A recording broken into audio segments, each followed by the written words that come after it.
Good evening, ladies and gentlemen of the Jurist Society. Hope everyone is doing well in this sweltering 1,000-degree heat that we have all over the entire nation. How hot is it down there with you, Mojo? It's rained a little bit today, so it cooled off, but we're still upper 80s, which is cool for down here. So, we've been Yeah, hovering around 100 for the rest of the time.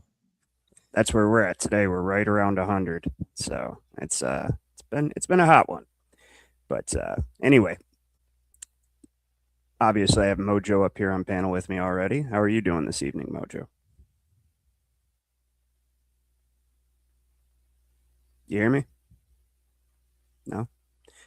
Maybe you stepped away for a moment. Let's see. We got Dwayne, 86 in Montana. Hey, that would be nice right now.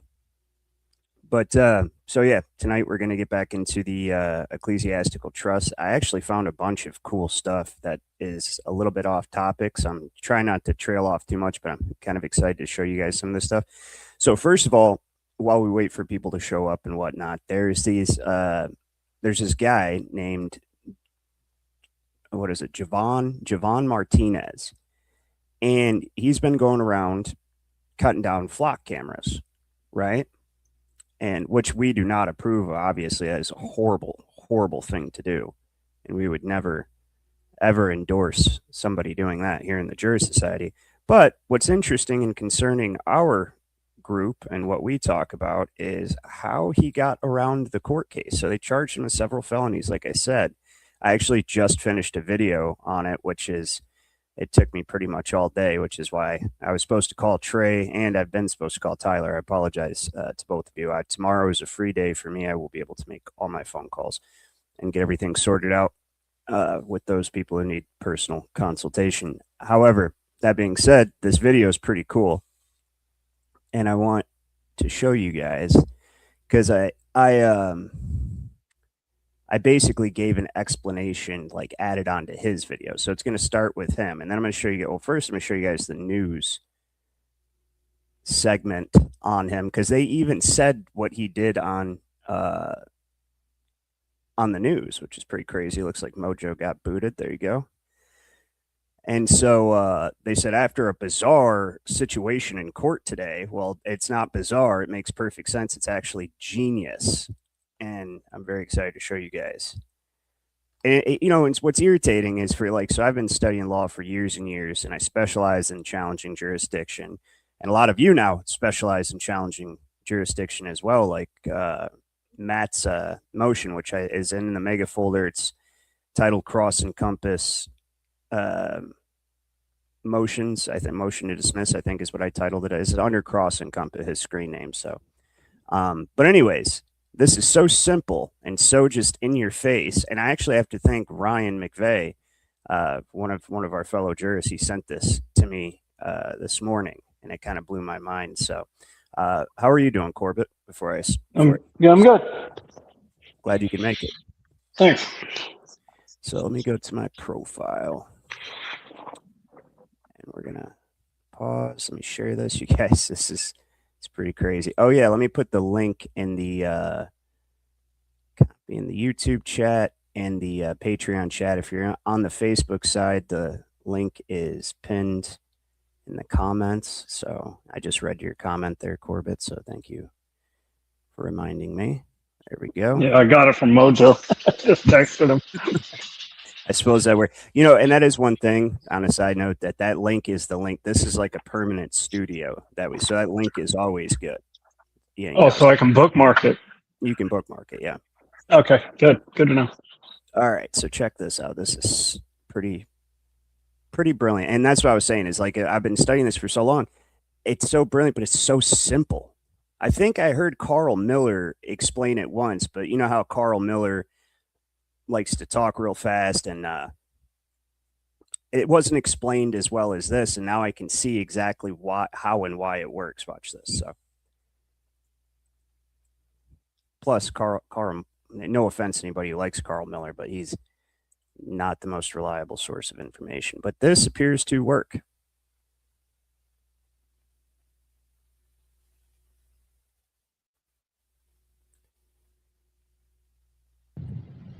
John on here. Good news. My microphone's messed up, so I have to get a little close. I went to court today for the flock camera thing. They were going to arrest me. They've been arresting everybody on the initial hearing. I'm the only one that was going to get arrested. They pulled the security guards in and all that. They were all eyeballing me. I did the appearing without appearance. So what you do is you don't have to participate in court at all. You don't have to tell me your name. You don't have to do shit. So what I did is I walked up there with 3 of my friends. They all had a little script, although it was a little ate up. Everyone said, she says, Javon Martinez versus State, and everyone says, I am here in regards to this matter. My friend says, I am also here in regards to this matter. And then I stand up and said, I am here in regards to this matter as well. And then another friend stood up and said, I am here in regards to this matter as well. So we all walk up there, and she says, my friend's like, well, what's your name? He says, well, I can't give my name because giving my name constitutes testimony against myself. I have a right to not testify against myself, but I am here in regards to this matter. I choose to remain silent because I have a right to remain silent. Next person says, hey, I have a right to remain silent. Anything I say can and will be used against me in the court of law. At this time, I choose to not give my name because that would be testimony against myself. I have a right to not testify against myself, but I am here. And then I said the same thing. And my other friend said the same thing. And then she got pissed. The security guards looking confused, like, what's going on? She's like, well, I'm going to put that you didn't show up in my courtroom today. And I was like, go for it. So she went ahead and did that. Me and my friends walked out, and immediately afterwards, we had an affidavit of truth. Let's see here, where is it? I have these very affidavits of truth right here, already pre-printed out, ready to rock and roll. Everyone filled one out and submitted them to my case right then and there, saying that I was present. I was there. I showed up as I was ordered to do. I did what you told me to do. I showed up. You didn't call the case. That's on you. And just like that, everything gets dismissed. This is a true story, one that even made the news. This man is Jevon Martinez, and he may have just cracked the code. See, when you show up to court, they need you to consent to their commercial equity jurisdiction. The way they do this is they ask you to state your name on the record, and when you do, they presume you are consenting to represent the constructive trust they have created.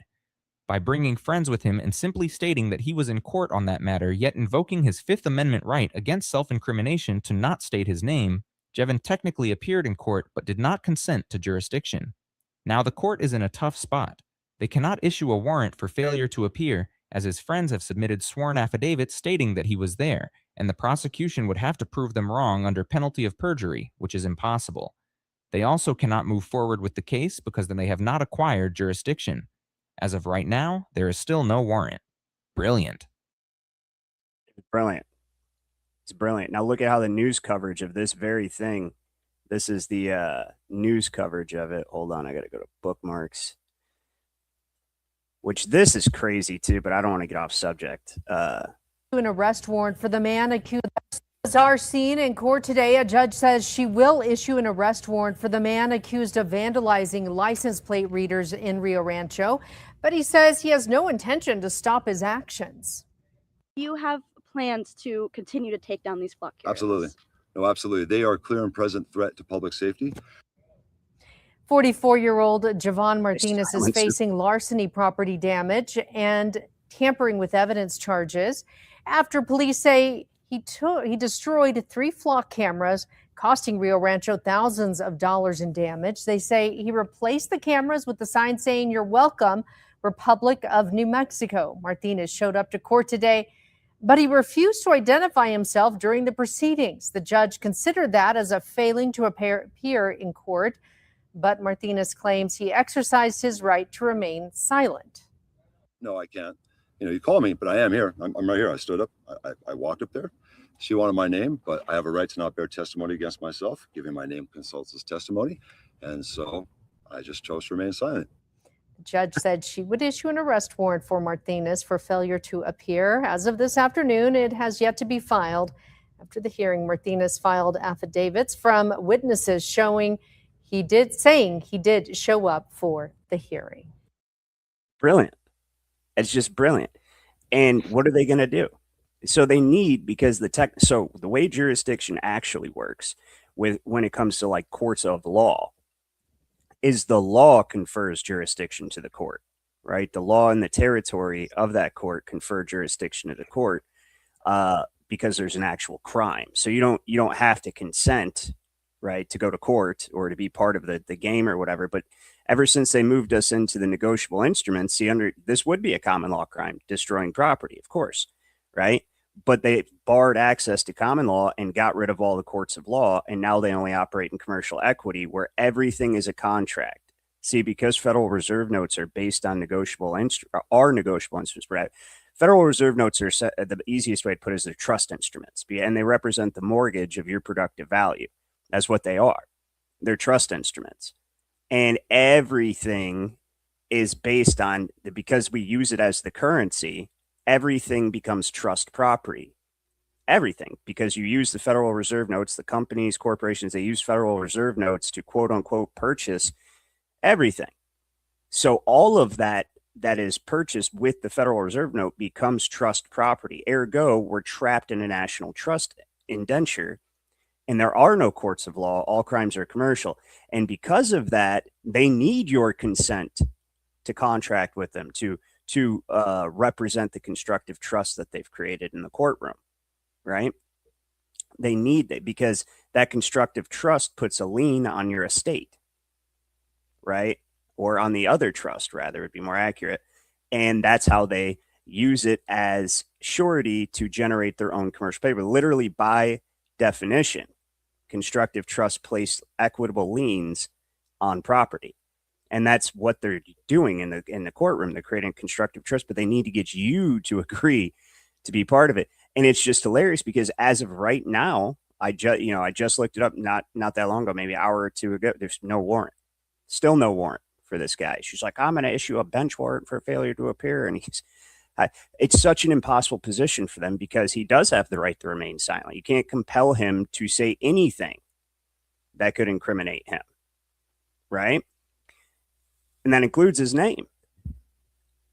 But without him stating his name for the court, they cannot acquire jurisdiction because it's by him, because he's not stating his name. They've created a constructive trust that has it's an item sonance, right? But it's all caps, basically. Looks the same, sounds the same, but it's not the same. It's entirely different. But they want to treat it as if it is the same. And so when you say, like say he said, what was his name again? Such a weird name he has. But anyway, say, Martinez. And now he's agreeing to be the representative to represent that trust, right? Or himself as that trust, represent himself as that trust. The representative of it, right? That's why they call it quasi in rem, because it's such a weird mishmash of jurisdictional stuff that shouldn't exist. That's why you have the whole body of law called conflicts of laws. And that's why they call it quasi in rem proceedings, because it's technically against a thing, right? But it's like a personified thing. And you're supposed to be the person, the personification of that thing. But you're still a thing. So it's still in rem, quasi in rem proceedings. So what'd you guys think of that? Pretty crazy? Yeah, that's like genius. Like using their tools against them. Yeah. Yep. Sounds to me like you don't even need to have your friends come in there to act as decoys. You could just probably go in there by yourself, but it makes sense that you want witnesses for sure. Because, the whole idea was that it creates confusion. That's what did the whole thing. Because you need three, though. 3 witnesses that can testify for the affidavit to be is equal to a jury. See, that affidavit's what did everything for him. And them filing affidavits, because maybe now I should show up more often. for them to issue a warrant for failure to appear, right? They have to now disprove these affidavits. See, affidavits offer consideration. What is that consideration, right? It actually puts, something where the money where the mouth is, so to speak, is what an affidavit does. That's why you have a jurat. That's why you swear that what you're saying under penalty of perjury is true and correct.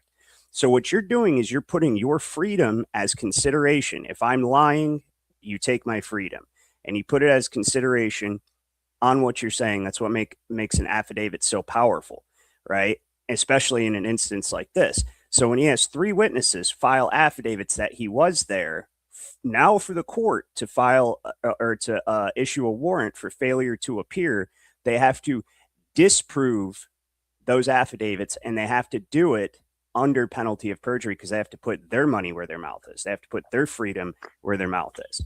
And how are they going to do that? How are they going to know you weren't in court? Yes, I was. And you know what I mean? Prove that I was not under penalty of perjury. So if you were the grasshopper, wouldn't you just create another court date and just keep repeating it until his friends give up? Or they can't try him again if he keeps doing it because it's the same case. Exactly. But they could try again. That was my question? Well, no, they can try. Well, they can but- try to have him come in again. They can try to summon. Yeah, that's what I thought. Then he does the same thing. Well, it sounds like we all need 3 close friends that have some balls to like be on call, and vice versa. That's just, I mean, why not? Everybody should have that set up already, if not more. And they say, was it 5 is equivalent to a grand jury's testimony or something, or the authenticity of it? You bring in like 5 witnesses? 26 people. 26 would be perfect. But no, yeah, right. But the 4, a quorum of witnesses is as good as a notary, like you know what I mean? That's what I was thinking of. Yeah, that's what I was thinking of. Not a grand jury. Yeah, it's so way different. 4 witnesses, a quorum of witnesses, like quo 4, right? So are you saying that if he would have had even more power if he had brought in a 4th witness? I mean, yeah, but he didn't need it. You know what I mean? Because they signed everything. There's a court officer. So that's what a jurat originally is like the court officer signs the jurat to attest that everything being said and sworn to was signed in his presence, right? So it's like the ultimate, like there's no question that this is authentic and that this person is swearing to this, under penalty of perjury. But that's, even 3, even 2 witnesses, because that puts them, they go immediately before they even leave the courthouse and they file into his case affidavits that he was there. And now it's you didn't proceed with whatever you're doing, right? You're asking me to testify against myself. I refuse to testify. So you chose not to call the case. That's your business. Whatever reason you don't want to call the case, that's your business. But for some reason, you need me to say my name or, this name that you've also created a constructive trust with. Right. Don't you already know? Right. Exactly. I can't prove it. Exactly.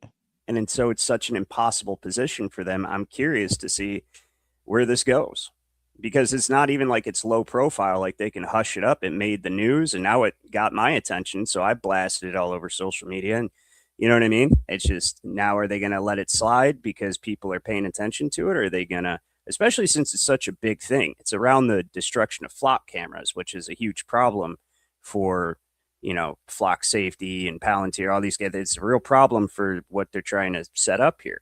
I mean, he might end up, committing suicide or something. But other than that, really, I mean, there's not much. Put that in your affidavit. What are they going to be able to do? I mean, it's not like they can provide some unfound evidence that proves he is lying on his sworn affidavit. There's nothing they can bring up that's new, that's not already presented, to give him reason to compel him. I don't know. I mean, there's literally not anything I can think of that could. Hard place. Yeah. I mean, they're stuck. It's dismiss or it sits untouched for years. Yep. And it's funny because this is it's ironic and poetic. This is them turning the entire system into commercial equity trust indenture system, biting them in the literal ass, because this would be no problem if they were in a court of law. He did commit a crime objectively, whether you agree with what he did and why he did it or not. Objectively, he damaged property that did not belong to him. That's a crime. That's a common law crime. And a court of law and a jury, well, that's where you start getting into the power of the people. And if the jury happened to agree with his stance on stuff, but still at the end of the day, right, you could move past go at least. But no, since you're trying to contract with him and you need him to say his name to presume his consent to contract, you're stuck. If you're in a court of law, isn't that funny? And you're trying to stop people from doing this thing that's taken down the system, this commercial equity surveillance state that you're trying to set up, where all the fines and everything's just automated and deducted through digital currency and all this. The very thing that you need, the final step, is being destroyed, and you can't do anything about it because you changed everything over to commercial equity. It's just funny to me. That's how I see it. It's like, well, That's maybe you should have kept law around, idiots. Yeah, they banked a little too hard on being able to suppress the information and make everybody dumber. I was watching Julian Dorr. You know who he is. He's that guy out of New Jersey, kind of has a moppy haircut. Oh yeah, I know who he is. Yeah, so he's actually kind of impressed me. At first, I tried to ignore him because I thought he was kind of like a Joe Rogan wannabe, but he's actually better than Joe Rogan by far. But he had a guy on, and I can't remember what his name was. He's pretty popular on YouTube, and he goes around and does some man on the street kind of stuff. Well, he went to Flock headquarters. And I wish I could clip it because I don't know what happened to clips. I can't clip out of YouTube anymore like I used to. Maybe they just didn't like what I was clipping. But he was talking about how he went to Flock headquarters and they actually don't even have their sign outside. Like they're like incognito, but they know where to go. So him and his friend, they were filming the employees and filming them getting in their cars and filming their license plates. And so these employees were getting pissed. They called the police. Police boxed them in. And, the employees were like, well, he's like, what are you doing? Oh, we're performing a public safety. We're just documenting license plates and cars. And the employee goes, well, and the guy basically said, well, that doesn't make me feel safe. Bingo. Just like you just said what we all think. It was so funny. I don't know if you've seen a clip of it, but if I could clip it, I would do it. Yeah, it's good. Somebody probably has clipped it. Yeah, but it's hard. You can't really find it. YouTube's a pain in the ass to search through. That's why I always go on.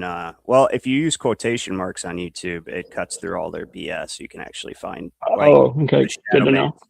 Yeah, you put your search term in quotes, and I'll find the original show. I don't remember where it is. It's like a 2-3 hour interview. But if I could figure out how to find that clip, I'll show it to you because it's really good. It's just like you poetic justice to play that clip right after this.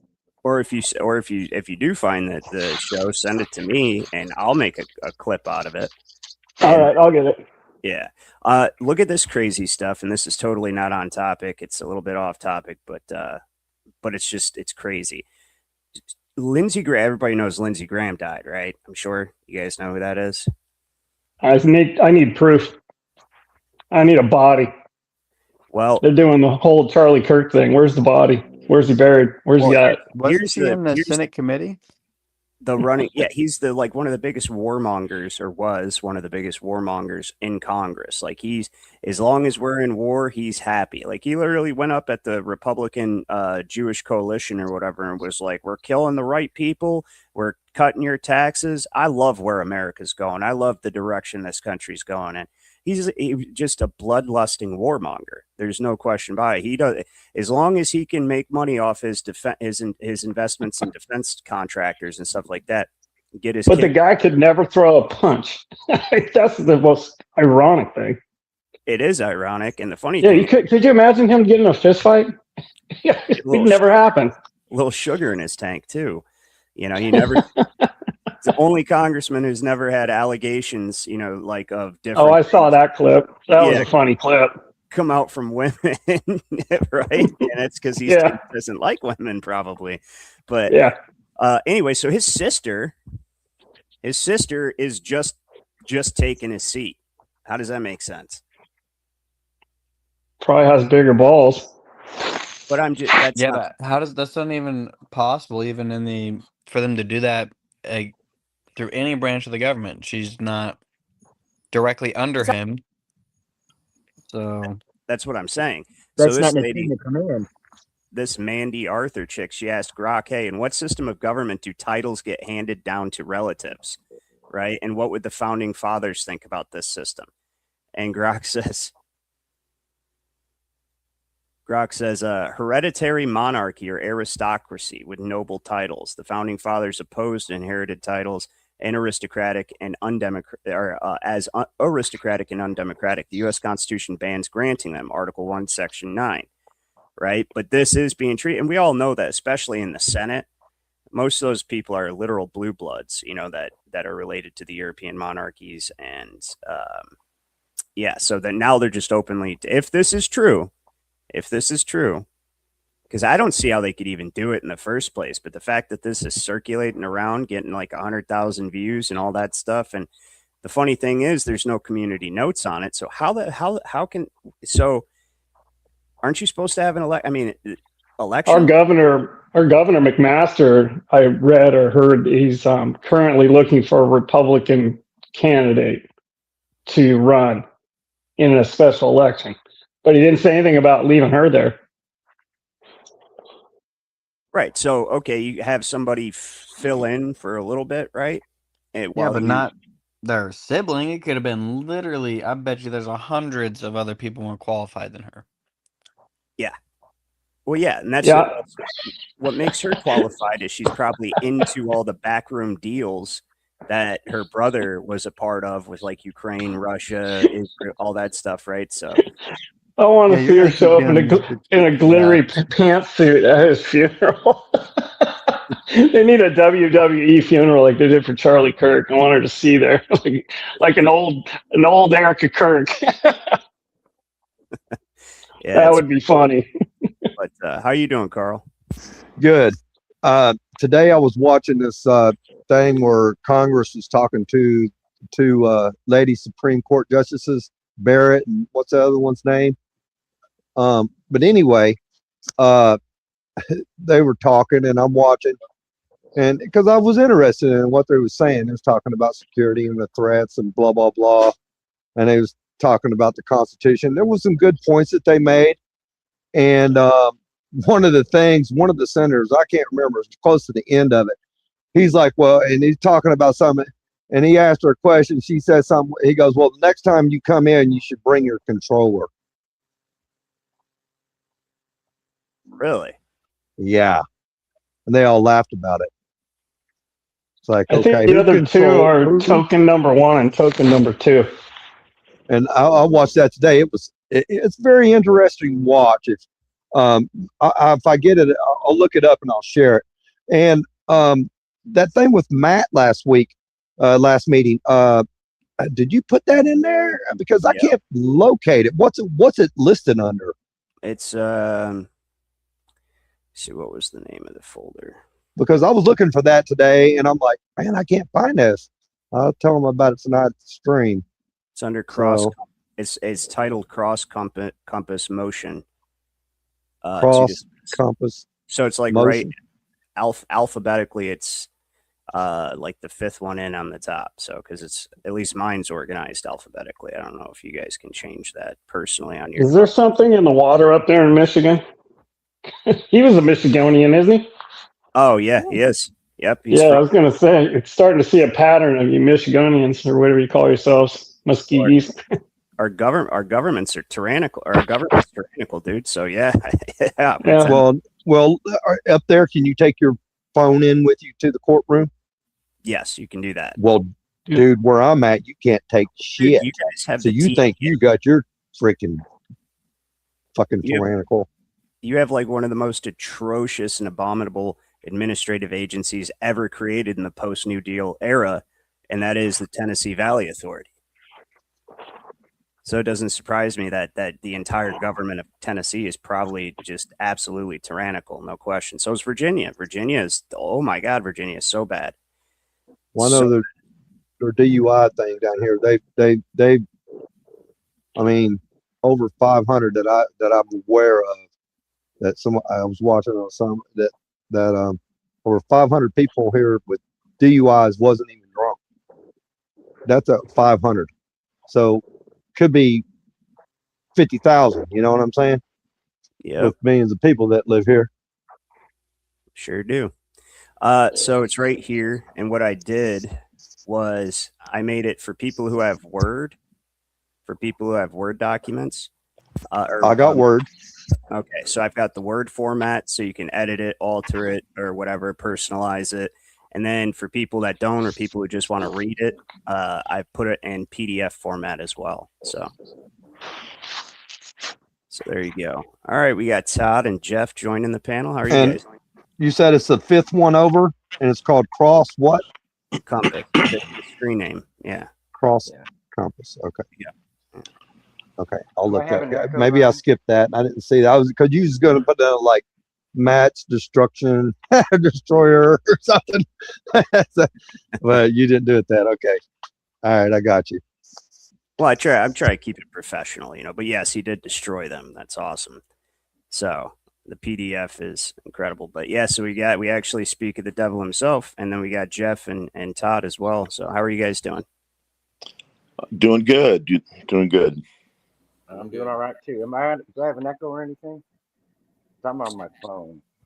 You That just sounds good. real quiet to me anyway. But yeah, I can hear you. Okay. So here's another interesting thing I came across is actually because I was working on that video that I decided to look into this because we've all seen the meme going around where it's like the omission of the Christian name by either the plaintiff or the defendant prevents the court from acquiring jurisdiction, right? Have you guys ever seen that? The omission of the Christian name? No. No. It specifically has to be the Christian. Well, I've seen that meme and I can never find Bouvier. See, it's Bouvier's 8th edition that it says this in, and it's under name. And I didn't know any of that, but I have the page number from a PDF that I found, which is what I use to get leads to actually find useful stuff. And I thought it was bunk. I'm like, okay, I can't find it. And that's because it's in like 3 volumes, and I could only ever find volume 1. And volume 1 only goes down to E, right? So it's on page 22, 7, I want to say, I don't know. We'll look at it in a second. But it's like page 2000. Some of these are huge volumes. It's an encyclopedia and dictionary of American law, essentially, is what. So it's the 8th edition, 3rd revised edition. And I just thought the meme was BS because I'm like, well, I can't find it. Usually stuff you can't find, generally it's BS, right? Well, it's not. Look it. I found the 8th edition, the 2nd volume, right? And under name, it says right here, the omission. Whoops. What are you doing? My mouse has been bugging all day.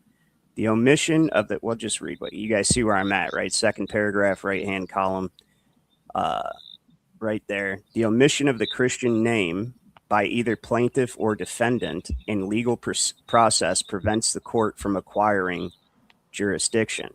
There being no other description or identification and no appearance or waiver of process. That's pretty interesting because I thought that was BS. But yeah, so that all caps name that they are using, and I know people who don't know what they're talking about beat that topic to death. The straw man, but it is true though. At the end of the day, it's a creature of law. It's a constructive trust, right? And so this right here, we look for the citation, and it's Whitney versus Massimore, Kansas Supreme Court. Who's outside? I hear a lot of birds chirping. I do too, actually. It's kind of muffling you up when you're talking. I hear the little squeaky squeak. Sounds like a hearing I got aid. sensitive ears. Ha ha. Maybe. But it sounds like birds. There, I think whoever it was muted.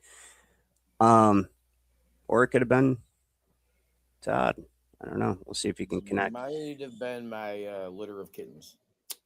Oh, okay, that explains it. That don't sound like kittens to me. It sounds like birds.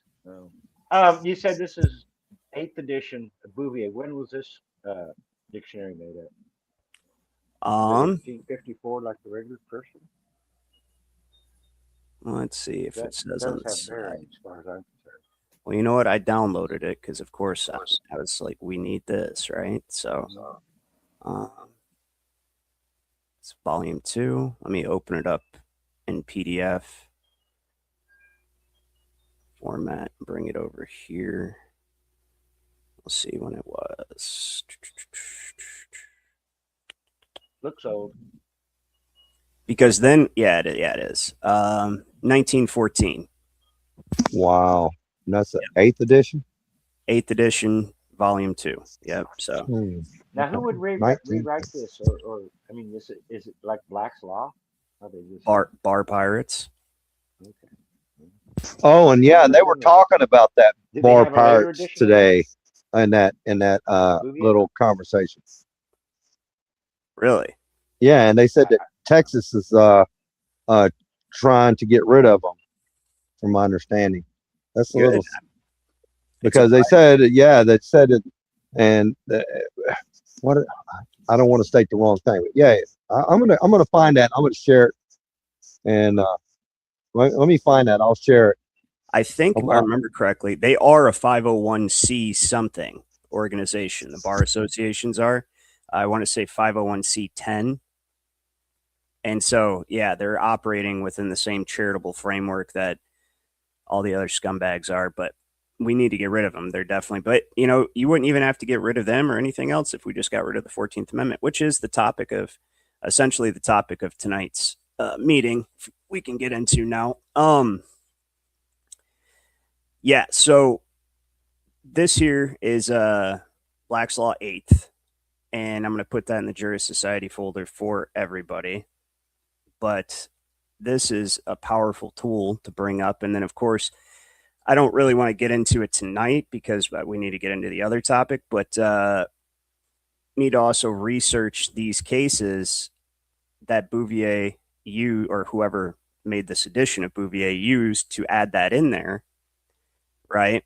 So here's why this is important. You've got to, when you're researching stuff to use in court, especially like this, okay, the omission of the Christian name by either plaintiff or defendant, right? Well, you're not using my Christian name. I don't know what that name is there, but that's not the name my parents gave me, right? So my mother and father, rather. So the reason this is important, you got to know how to put all this stuff together in order to make your case, right? Which I know some of you definitely do, like Matt down there. Knew how to put a whole bunch of information together in just the right way and crush its court case. So that's awesome. But so you take this and you got the name, right? The omission of it. Then you go to a different version of Bouvier, right? So say, I think that's also one. Let me see if it was here that it was. Because originally when I was looking for this, I was looking for it under Christian name. Right, so we got to go back up to for CH.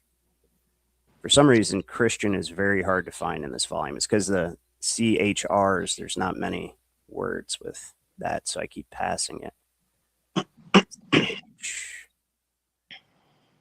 Christian name. The baptismal name as distinct from the surname, because surnames are Roman. Civil law, that's where surnames come from. We don't have surnames, or at least we're not supposed to. We're supposed to be family of, house of, right? Your name, that the last name is your clan. It's not even a last name. It's like your family, you know, your blood. So this is distinct from the surname, right?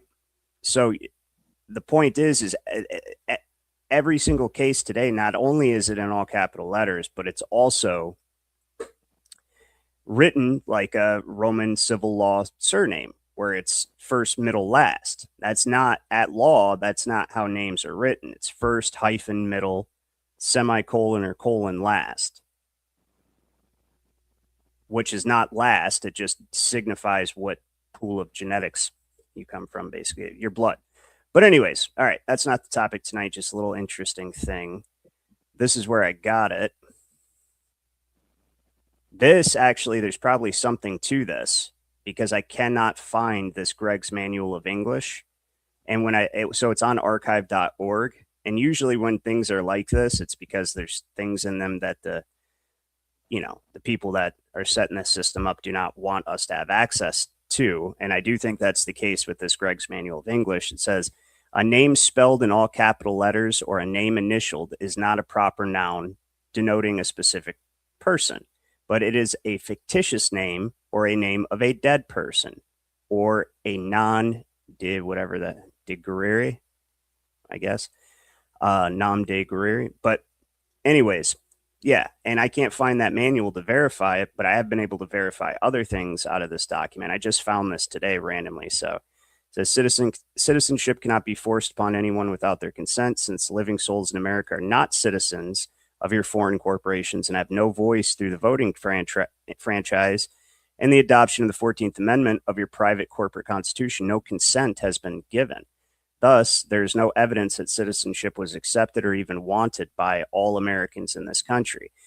To the United States of America or the state of California corporations, non-citizens of your foreign corporations are not subject to your domestic law. So he's attacking like the direct citizenship in general, but we know the structure much better than that and how it's set up.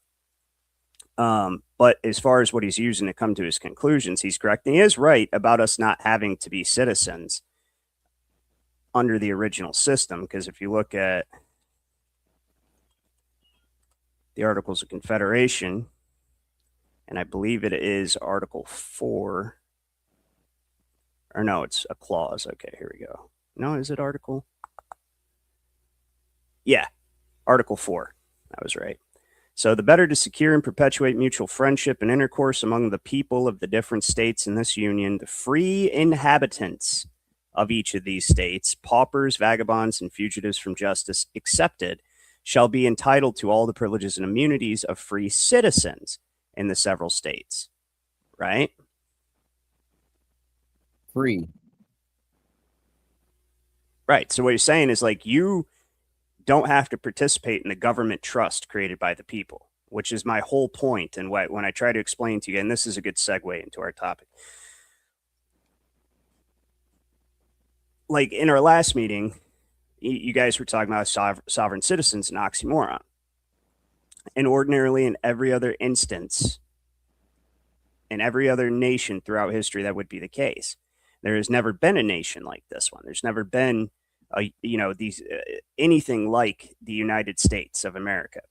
And that is because we are enshrined as the grantors of the government trust. And government is always a trust. It always has been. That's the whole point. And we're going to get into that book that you sent me, Jeff. That guy knows exactly what I'm talking about and then some. And that book is a very valuable resource for us because it has the step-by-step exact instructions for laying out an ecclesiastical trust. And the reason that's important, just like how we, this meeting's named the religion of statism, because that's what state is, right? That's what governments are. Governments are for the, secular governments are for the management of essentially those who are outside of God's trust. And it's always been that way.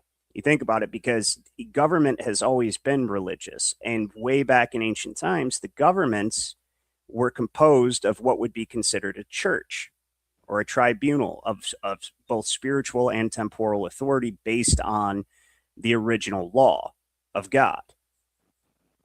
That's because it's just logical. Who else would be dealing with law other than people connected to God, right? So you had the judges way back in the early times. And then as people fell away from God, right, and the Israelites fell away from God, then God put kings over them, right? And that's exactly what governments are. They're rulers of the wicked. I always thought governments were just the mafia posing as a nonprofit.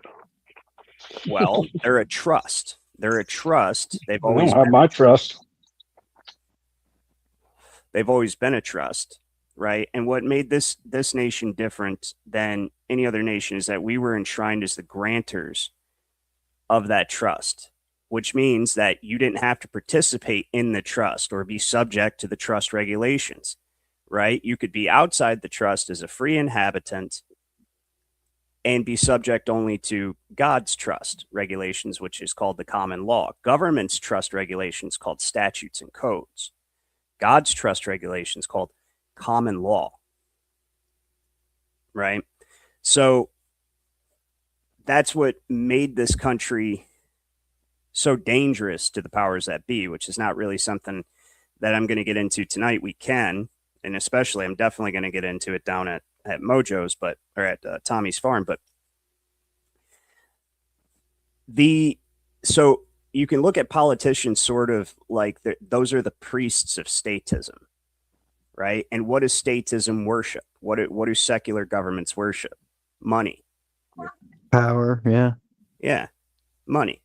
That is their god. If you can watch, I even thought about looking up a clip for you guys who might not know what I'm talking about, but Kevin O'Leary, like the guy who's trying to set up that data center in Utah, that 60-mile wide data center or whatever, or how big is it? It's like it's huge, right? Is it 6 miles or 6? It's whatever it is. It's going to consume more power than the Manhattan. But on Shark Tank, he was one of the people on Shark Tank. He will literally, and he's dead serious when he said it's sickening, right? When he said it, but when people make bad investments, he goes, "You're killing money." And he's not making a joke. He's like, "That is a sin. You are murdering money. You are killing it." So he literally worships money. These people all worship money, right? That is their god. That's so funny. Like, he's got to be like literally insane. They are. They're psychopaths. They're voracious psychopaths that are insatiable, right? Their lust for power and control it's insatiable. And that's why they ultimately want to be God. That's why they created this commercial equity trust system where everything is based on Well, you know, material. like the whole thing with the guy with the flock and not being able to, or not having to disclose his name and stuff. I think if you use that similar idea with the sole proprietorship, you would be able to use the benefits of having it while also being separate, and then also denying being that person, in which they wouldn't actually be able to prove it was you, because that part of you is the fictitious entity that is only used to be represented for them to work with or interact with. Well, And that's then you as a person separately, similar as officers have a personal and official capacity, would be how you are for the sole proprietorship and doing your own personal business versus you as a human being, as a living person. right. And so see what they had to do, because the government cannot deal with you, attain parity with you as a living man or woman. The government has to get you to consent to be in a trust relationship. Or anything, that's why. What? What'd you say? Can you guys hear me? Yeah? I can hear you. All right. So, yeah, the government has to. So we're the grantors, and I'll repeat this every time we have a meeting because it's one of the most important things to comprehend. Is that we were the grantors of the trust. We could remain outside of the trust as free inhabitants, or we could participate in the trust as citizens, but still we're free with all of our unalienable common law rights and allodial property ownership, which I found the freaking mother load of case law references for allodial title. No, not this one. This one. Boom. There's like, let's see. There's some really, really good ones. If the patent passes whatever interest the United States may then have possessed in the premises, it operates in consequence as an absolute bar to all claims under the United States having their origin subsequent to the petition, right? Says, but the patent has a still further operation and effect. You guys are just getting booted left and right. Holy crap. All right, but the patent still has a still further operation and effect, right? It says it is not merely a deed of the United States conveying whatever interest they may have held in the premise, but at the institution of the proceedings before the Land Commission, it is also a record of the government showing its action and judgment with respect to the title of the patentees at the date of the secession. This instrument, as we have stated, is the record of the government upon the title of the patentee to the land described therein, declaring the validity of that title and that it rightfully attaches to the land. Upon all the matters of fact and law essential to authorize its issuance, it imports absolute verity, and it can only be vacated and set aside by direct proceedings instituted by government or by parties acting in the name and by the authority of government. Until thus vacated, it is conclusive, not only between the patentee and the government, but between parties claiming in privity, whether either by title subsequent. So there's even better ones. That one wasn't as good as one, but basically there's a ton of case citations that tell you, like, when you have a allodial title, you have absolute claim. No subsequent claim can be made, no subsequent survey like zoning or the Torrens registry. None of that can happen. it was ever supposed to happen, right? When you have the land patent. So anyways, that's what we were supposed to have. And that's how you know we were truly free. Even if you chose to be a citizen, you'd be above the government, outside the government, right? And as grantor to the government. So the 14th Amendment created a new trust, and one that was under the U.S. corporation. So we created the state trusts. The state trust got together, created the federal trust. So we're still technically the grantor of both trusts because neither would exist without us. Well, then the federal trust went ahead and created its own little creature. Now the creator can never be subject to the creature, which is why the people are always above the government in our republic, right? Because we're the creator, and our creature can never subject us to it. So what the federal trust did was made its own trustee position, its own creature, and now it stands as the creator of that creature, and that is the 14th Amendment Citizenship Trust. And it's exactly based like this. So the original creation trust, this is where the concept comes from, that they keep doing it over and over and over again, right? And you have revolution, and it's over and over and over again. This is how they establish their counterfeit trust. It's based on the concept of family. That's literally what the doctrine of parens patriae is they take what would be the trust that is family, and where the dad traditionally is the head, the mom's the heart, right? And the children are essentially trust property. And they're subject not only to the actual law, but also to the regulations of the parent, of the mother and father, right? Well, that's what they do. Now, why is the child subject to the mother and father? And why are the mother and father subject to God? Well, because the mother and father depend entirely on God, have no choice but to be subject to God's will. Well, why are the children dependent on, or why are the children subject to the mother and father? Well, because first of all, they were created by their mother and father, and the creature can never be great. The creator can never be subject to its creature. And that's why you're always supposed to honor your mother and father. And secondly, because they're entirely dependent on their mother and father for survival. So these demons take that fundamental archetypal concept and situation, and they have applied it on a mass scale by handing out benefits and cultivating dependency among the masses on the government as if it were their daddy. And then once they got them good and dependent on the government, then they start acting like they're their daddy. Does it make sense what I'm trying to get across here? Yes. That's the archetypal concept that all of this is based on. And so there's only one thing higher than the government trust, right? And that is the religious trust, because government itself is born from religion, right? Because religion is supposed to be representative of God's original trust. And remember, secular government is for the ruling of the wicked, right? It's to subject the wicked and keep them, somewhat in line, people who are godless. Because if you are a spiritual individual who has a relationship with God, you really don't have much need for secular laws, because you're not out to hurt people.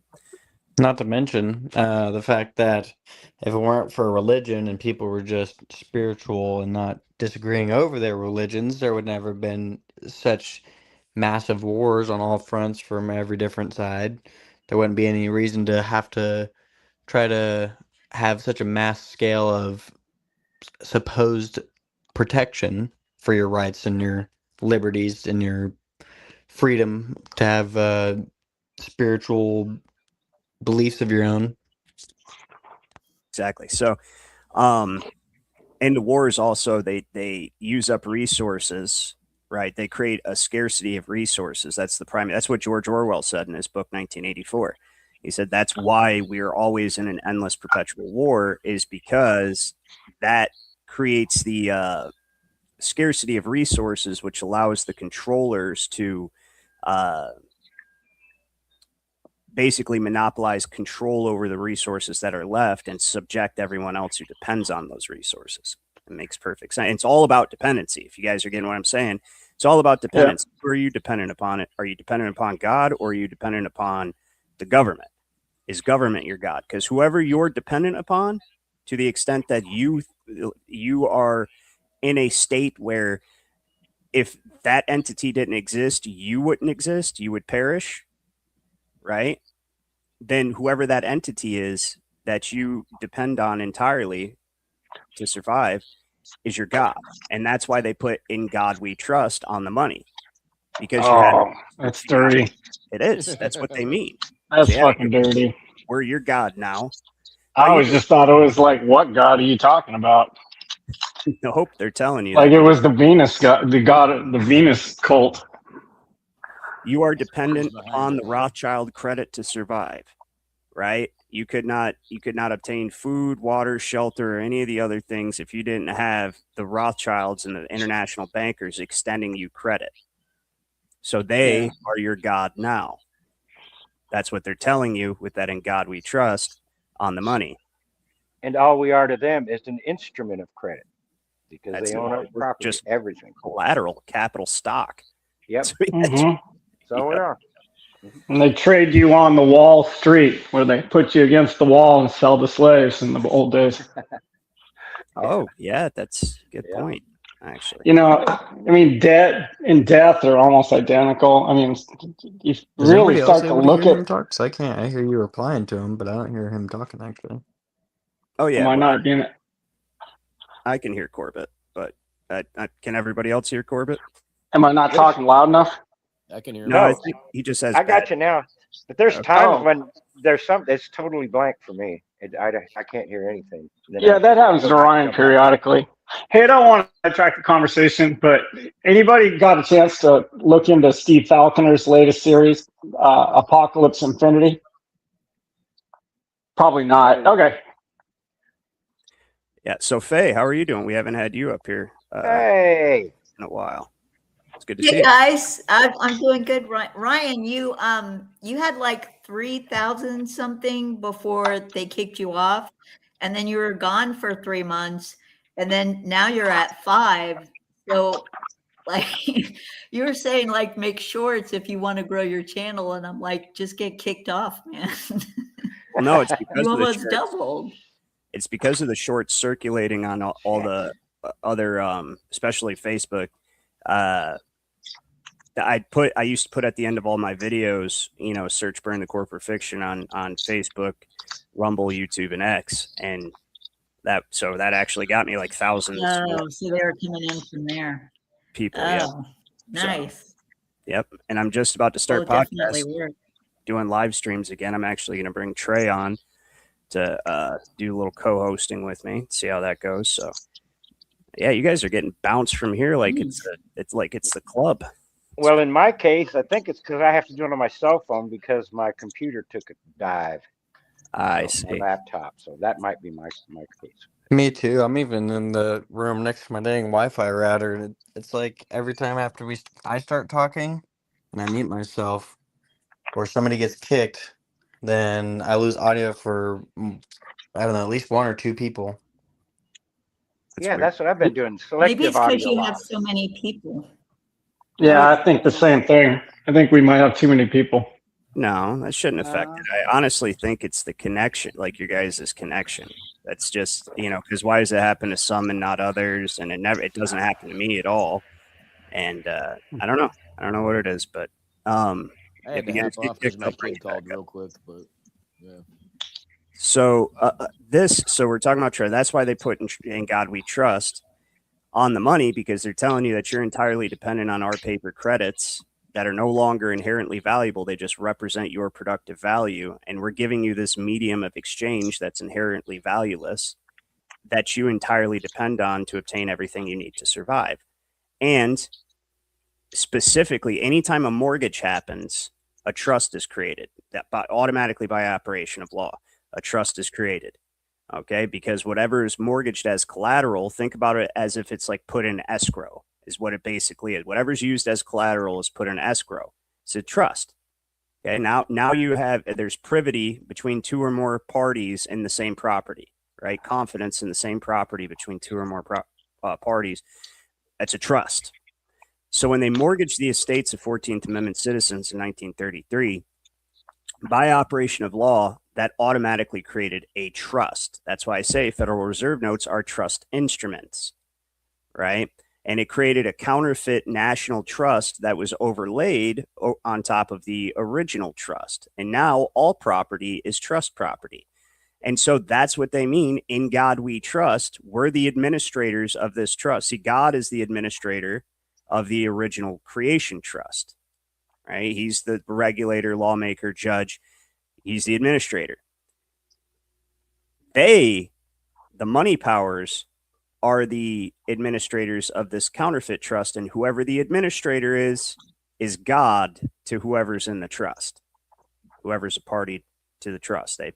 Their arbitrary will can be enforced as law, and so they are your God, and that's what they mean.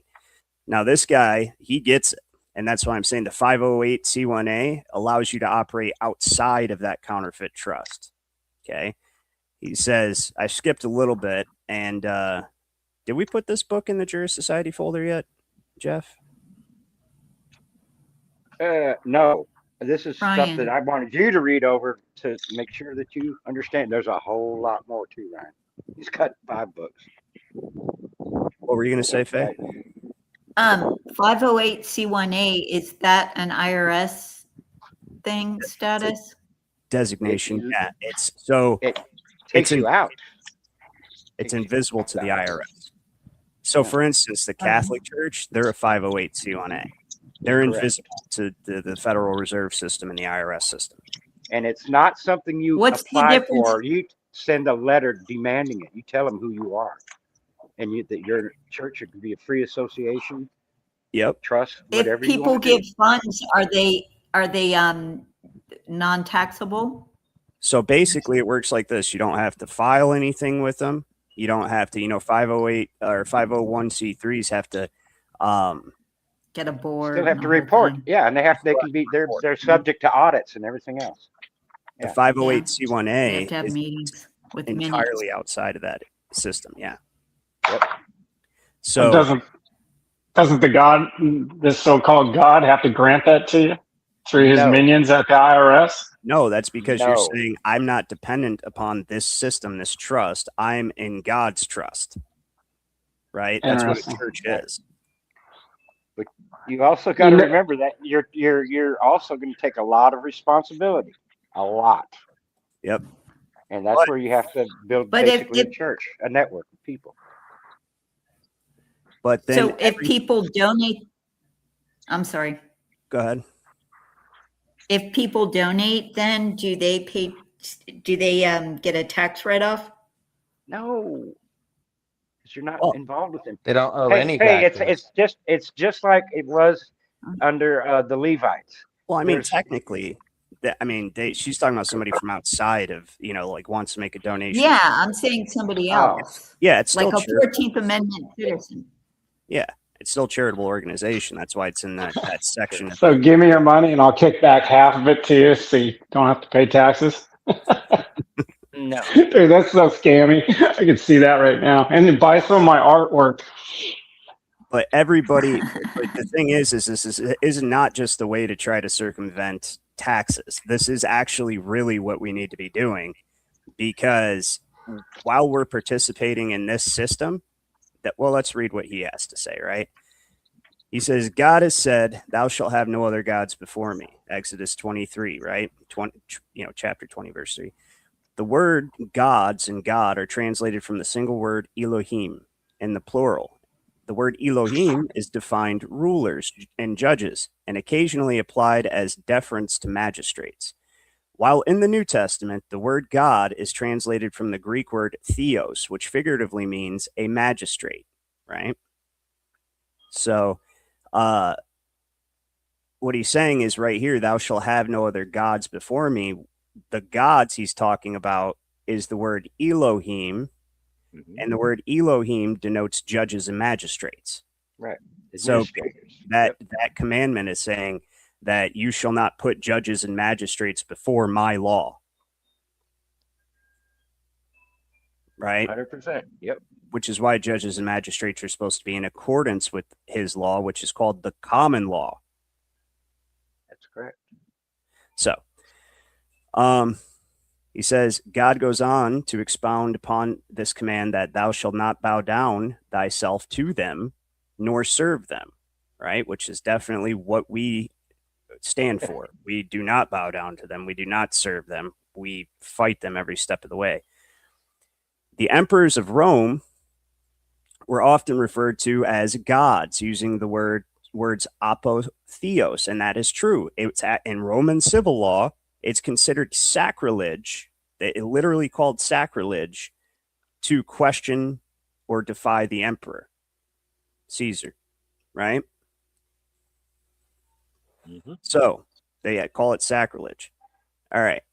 This was not because anyone believed that they created heaven and earth, but because they were the chief magistracy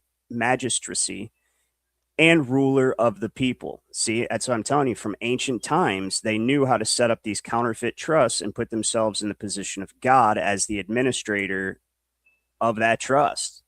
And then you pull everybody into a legal underworld, right? Legal fiction. One massive legal fiction.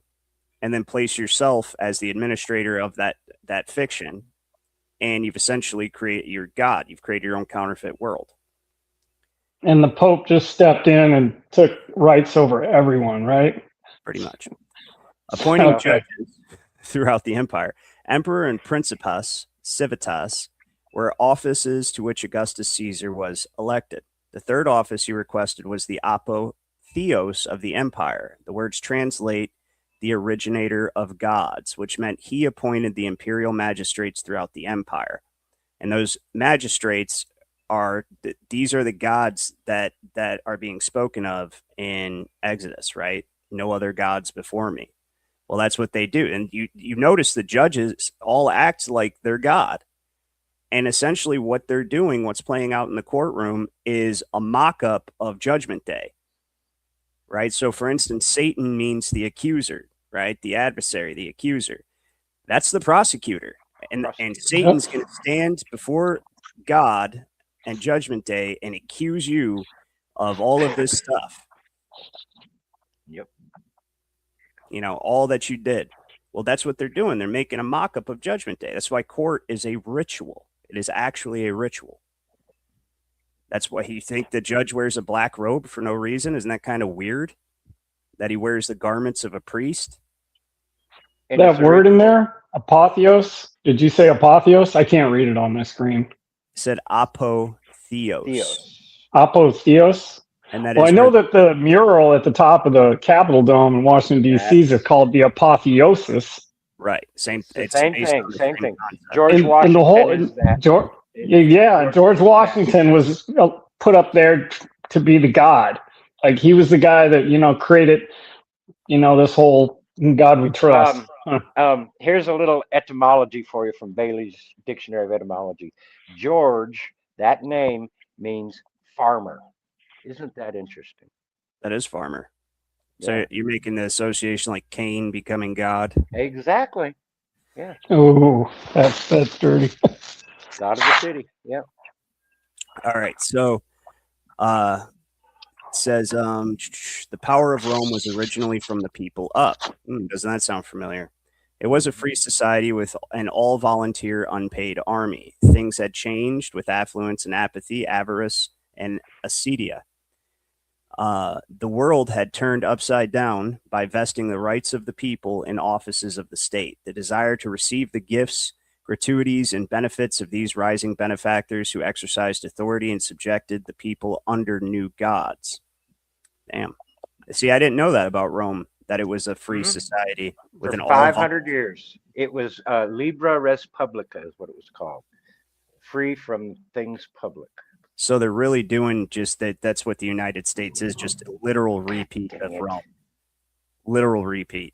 We even use all the symbolism and everything, the Roman eagle and the fasci courthouses. Right.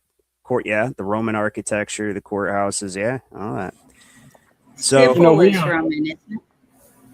I posted in the Telegram last week. It's the only post I put in there, I believe, and it was a long treatise on how the whole entire forming of the United States was total bullshit, and it lays it out. It gets a little bit convoluted towards the end, but it was pretty damning.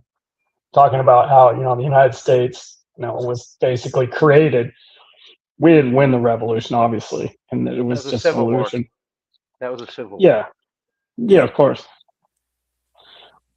Anyways, it's a good read. I put it in there about a week ago, I think. Okay, I'll have to check it out. So it says, man, everybody getting kicked out. All right. Go and cry unto the gods which ye have chosen. Let them deliver you in the time of your tribulation. Right? Judges chapter 10, verse 14. Stand fast, therefore, in the liberty wherewith Christ had made us free, and be not entangled again with the yoke of bondage. Go back to Egypt. Taxes, 20%. Big deal. Now it's over 30%. How about that? Yeah. Well, until they made them glean their own straw, then it became more heavy. That's when kind of the straw that broke the camel's back, so to speak. Right. The word patronus in the Latin was a modification of the Latin word pater, father. Right. Mm-hmm. That's parens patriae. Government is daddy. That's why I always call the government like that's your daddy government. Daddy government said, no, little infant, you can't use your property in any other way except the way that we tell you to. Infant, you got to wear your seatbelt, infant. It's exactly what they've done. They set it up like one massive family trust where the government's daddy. Anyway, the word patronus in the Latin was modification of the Latin word pater, father. In Roman law, Caesar's rights to authority and dominion over a subject citizenry as emperor stemmed from his position as the vicarious pater. Exactly. Or substitute father. God granted rights to men and women. God granted rights to men and women. Grant rights to government. God granted rights to men and women. Grant rights to governments they create. Right. Yeah. So we have rights inherently. Mm-hmm. We have rights inherently. Like they do not come from government. Declaration of Independence. We create the government. That's what the government's supposed to be for. Our governments are supposed to be, first of all, like John Adams said, he said, our Constitution is suited for a holy, moral, and religious people and suited to the government of none other. Because you cannot be free if you do not have self-governance and an internal compass, right? Which means you have to have a connection with God in order to be free, because then you can be, trusted. You're honorable. You're not just going to be a wanton ruffian, right? And that's why they immediately started campaigning to make everybody atheistic or outright satanic, is because then that increases the wickedness of the nation, and the original free systems are no longer suited to govern they're not suited to govern the wicked. Just period. They're not. Now, of course, you have your crimes, but the common law takes care of that generally. But when everything is just overrun with wickedness, our original system cannot work. Like, we couldn't just go back to the original right now. It's too much freedom with too many people who would take advantage of that in the wrong way. It would have to be an incremental, gradual stepping back into our original system by reforming education and actually teaching people the law and how things work. Right. Go ahead. So I was going to say he explains further in probably one of his other books that you have your congregations of tens, hundreds, and thousands. Well, if the tens can't settle a dispute, it would go up to the hundreds. That's your appellate court system. And anyway, you keep it as confined as you can. Settle it amongst yourselves, if at all possible. That's how it's supposed to be. That's how our original system was here. Yep. There was no carbon copy. Right. Exactly. Didn't need it. Yeah. You show up underneath the tree. Still don't need it, really. But yeah. So what he's saying there is, like, obviously our rights come from God, not the government, but we create government in order to aid in securing those rights. Right. Yep. And the government has no rights except that which we give it. as its God. Look at it like we're the God of government. Mm-hmm. God is the God of us. We're the God of government. That's how that's supposed to be. And the government has no rights other than that which we give it, or at least it's not supposed to. I think the act of creating government is a sin in itself It has because you're privileges. basically offshoring your You responsibilities. have the rights. Well, I don't entirely agree with that statement. I If think you had that, a moral society with no sin, you wouldn't need government. But but people would have fear of others, so they create a government to offshore that responsibility, and you get what you get. You know, no, exactly. so Like just like John Adams said, he said, you know, our government or our constitution suited for a holy, moral, and religious people and suited to the government other, but we still need a government. This is why.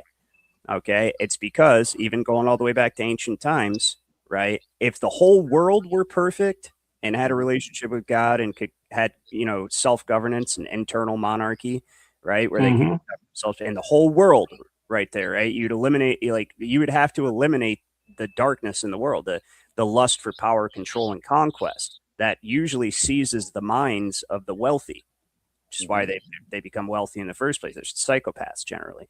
And so even in our nation, if everybody had perfect internal monarchy and carried themselves properly and honored their agreements and followed the law and honored God, all that stuff, you still have other nations like the Canaanites, right? The Babylonians, the Moloch worshippers that are inherently evil.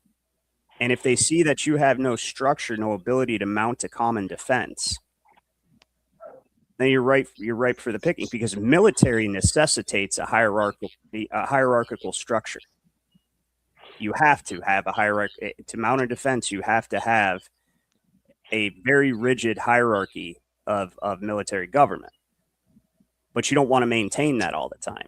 But you have to be able to put that together very quickly. That was one of the big questions and problems in the beginning, right? The whole world was perfect. Yeah, get rid of government. You don't need government. And really, government has long been our enemy. So this government, we should have altered or abolished a long time ago. But the original structure was really brilliant. It was the Constitution that actually undid that original structure. That's what I say. Yep. Centralized power. The never properly ratified Constitution, because it was not a unanimous vote to get rid of the Articles of Confederation. That's true. Which weren't really perfect themselves, but they were much better than what we've gone. We've gone the wrong direction. Right. There's not going to be any perfect temporal government. No. Right. But like, for instance, in the constitutions of at least one state for sure that I know of, because that book was, I think it was Trey found all those old constitutions and colonial charters and all that. So downloaded that and I did a word search for Jesus. And like, I think it was, I want to say it was Connecticut or Massachusetts. Connecticut. It was Connecticut. Yes. Yeah. Yes, it was. So in their original constitution, you actually, before you could hold office, you had to not only declare a belief in God, but you had to declare a sincere belief in the Trinity, the Lord Jesus Christ and the Holy Spirit. So that's like what and we're not supposed to necessarily be a theocracy, but like, for instance, you couldn't testify if you were an atheist. Correct. Yeah. You could not. You mean you can't hold your hand above the Bible when you're being sworn in? Right. Yeah. But because your word couldn't, and exactly for that reason, your word cannot be taken seriously, because you don't believe there's any kind of punishment for lying. Punishment. Yeah, exactly. But no, that wasn't me that sent those. That I found those originally. Tyler was the one that found the PDF. I found the thing in what is it, Internet Archive. There you go. I went crazy over it. I was reading letters from Thomas Jefferson to his whatever it was, lackey or some sort in France at the time. That was really cool to read. It's just stuff we've never heard of. That thing is loaded. Not just what you see, but there's a lot of sub things that you can look up. I don't know how to describe it, but that's like the Thomas Jefferson letters I was reading. Anyway, so it's very cool. It was a very good find. So he says, God granted rights to men, and men grant rights to governments, right? Yeah, so God granted rights to men, and men grant rights to governments they create. God instituted marriage between a man and a woman, and all the rights of government come from that union, whether relinquished, invested, or abandoned. That makes, yeah, that's exactly what I say all the time. Not quite that poetically, but yeah, that's a great way to put it. It's like, so what happens, like in the campaign post New Deal era, when they created all these administrative welfare agencies and systems and stuff like that, under the new national trust, the goal was for the government to replace the father in the home. And I bet you that's what he's going to get into. And so obviously they started through television, through putting women into the workforce, through no fault marriages. Yeah, no fault marriages. Divorce. Sorry. Encouraging promiscuity, you know, because that to break up the marriages, right? Or encourage women to not even want a husband, or, you know, just have boyfriends, have kids. Of course, they encourage kids, you know, to have children young, so that they're less likely to be in stable marriages with children. So you have single family households. And the whole idea was to get these women on welfare because of the absence of either a deadbeat father or a father that she doesn't want around. So she collects welfare. They can then turn around, subjugate the male half of the marriage, right? And extort them for, you know, pretty much everything. Okay, we're supplying Medicaid and all of these things for your child, so you've got to pay us this much money to kind of compensate, reimburse, when it all comes from you in the first place, because they're just using your tax money. Yep. Right. So the point is, no welfare program should exist anyways, because I don't want you to take money from me and give it to somebody else. That's what welfare is. You have no right to do that. It's called theft. Okay. But I mean, unless it's through the proper tax system. But anyways, so they can get the woman entirely dependent upon government assistance to raise her children. Now, when it comes to a mother and her between a mother and her children, most times women will do anything to protect their children, as they should. But the government leverages that to their advantage. They make it absolutely impossible for the woman to take care of her children outside of the welfare that the government's providing, which essentially puts the government in the position that the man should have been in, the husband should have been in the entire time. And the government can control both the woman through the child, right, by threatening to take the child or threatening to cut off assistance. The government can easily control the woman's behavior through her love for her child. And then they can control the man through the woman and child's relationship with that man. It's evil. It's insidious. It's absolutely insidious. So anyway, it says excise, tribute, and its origin is the patrimonial right of emperors and kings. Interesting. Tribute is a sum of money paid by an inferior sovereign or state to a superior potentate to secure the friendship or protection of the latter. See, there's that dependency. Ooh, daddy government, I need you to protect me.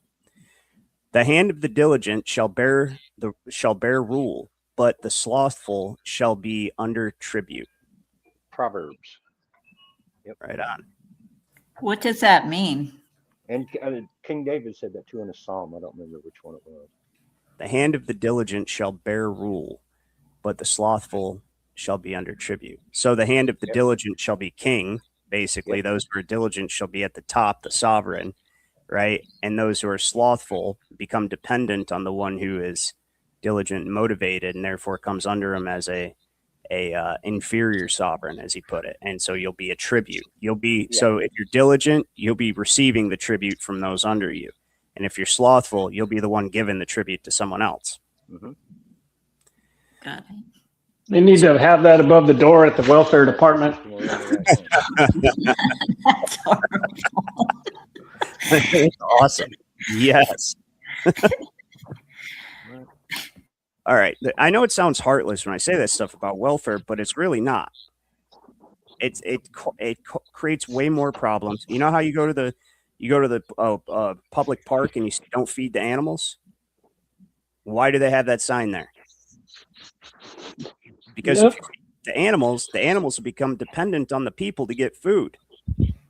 And then they won't hunt for themselves and do all that stuff, right? So it's the same concept with people. Churches should do that, though. Everyone in their community who has a personal relationship with that person and knows the sincerity of their circumstances and knows that they're only going to ask their neighbors in their church for a temporary amount of time until they can get back on their feet, and that they will follow through with that goal and actually do that. Otherwise, they're going to be outcast from their community, and that's how it should work. That everybody gives to you, but they expect in return for you to pull yourself up. See, now that you're exactly right. I'm all for charity in that way, right? But see, that is charity by choice. Government sponsored charity, tax sponsored charity becomes charity is now an entitlement. Right. Yeah. And that entitlement necessarily requires the government to forcibly take my property from me at gunpoint, so it can act as the administrator of this trust, as daddy government, and redistribute my property that I work for to other people who have no right to it. And then it happens perpetually. So there's no incentive to, hey, this is just for a little bit till I get on my feet. Not that there's an incentive to get the votes. Right. Not that if I steal $500 from you, Ryan, and give it to $100 to the rest of the people in this group, who do you think is going to get voted in? Yeah, of course. Yeah, that's why if you're collecting assistance, you should never, ever, ever be able to vote in anything or decide exactly ever. But back to what I was saying, though, is that so it's still, even if it was for a limited time till they get on their feet, right, it's still not right, because it requires the government to forcibly take that which is mine, my free will, and redistribute it themselves and keep some for themselves, profit, right? So bingo. Yeah, that's what makes it wrong.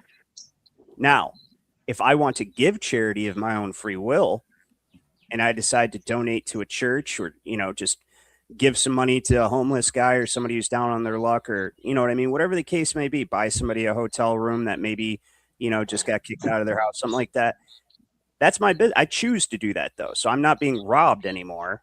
I'm freely giving of my own accord. So, when you really think about it, welfare robs the people of the opportunity to be charitable. That's true. Exactly. That's the stuff God likes, is like, oh, okay, you gave this of your own free will to this person who is in need.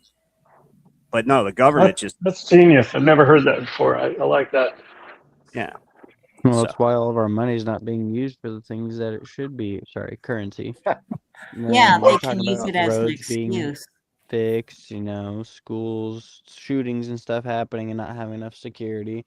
Well, if that's such a big issue and they really want to fix these things, then why is it not that at the local levels, these people aren't able to go to their community meetings or whatever and be like, look, this is where we want our money spent, and they spend it locally?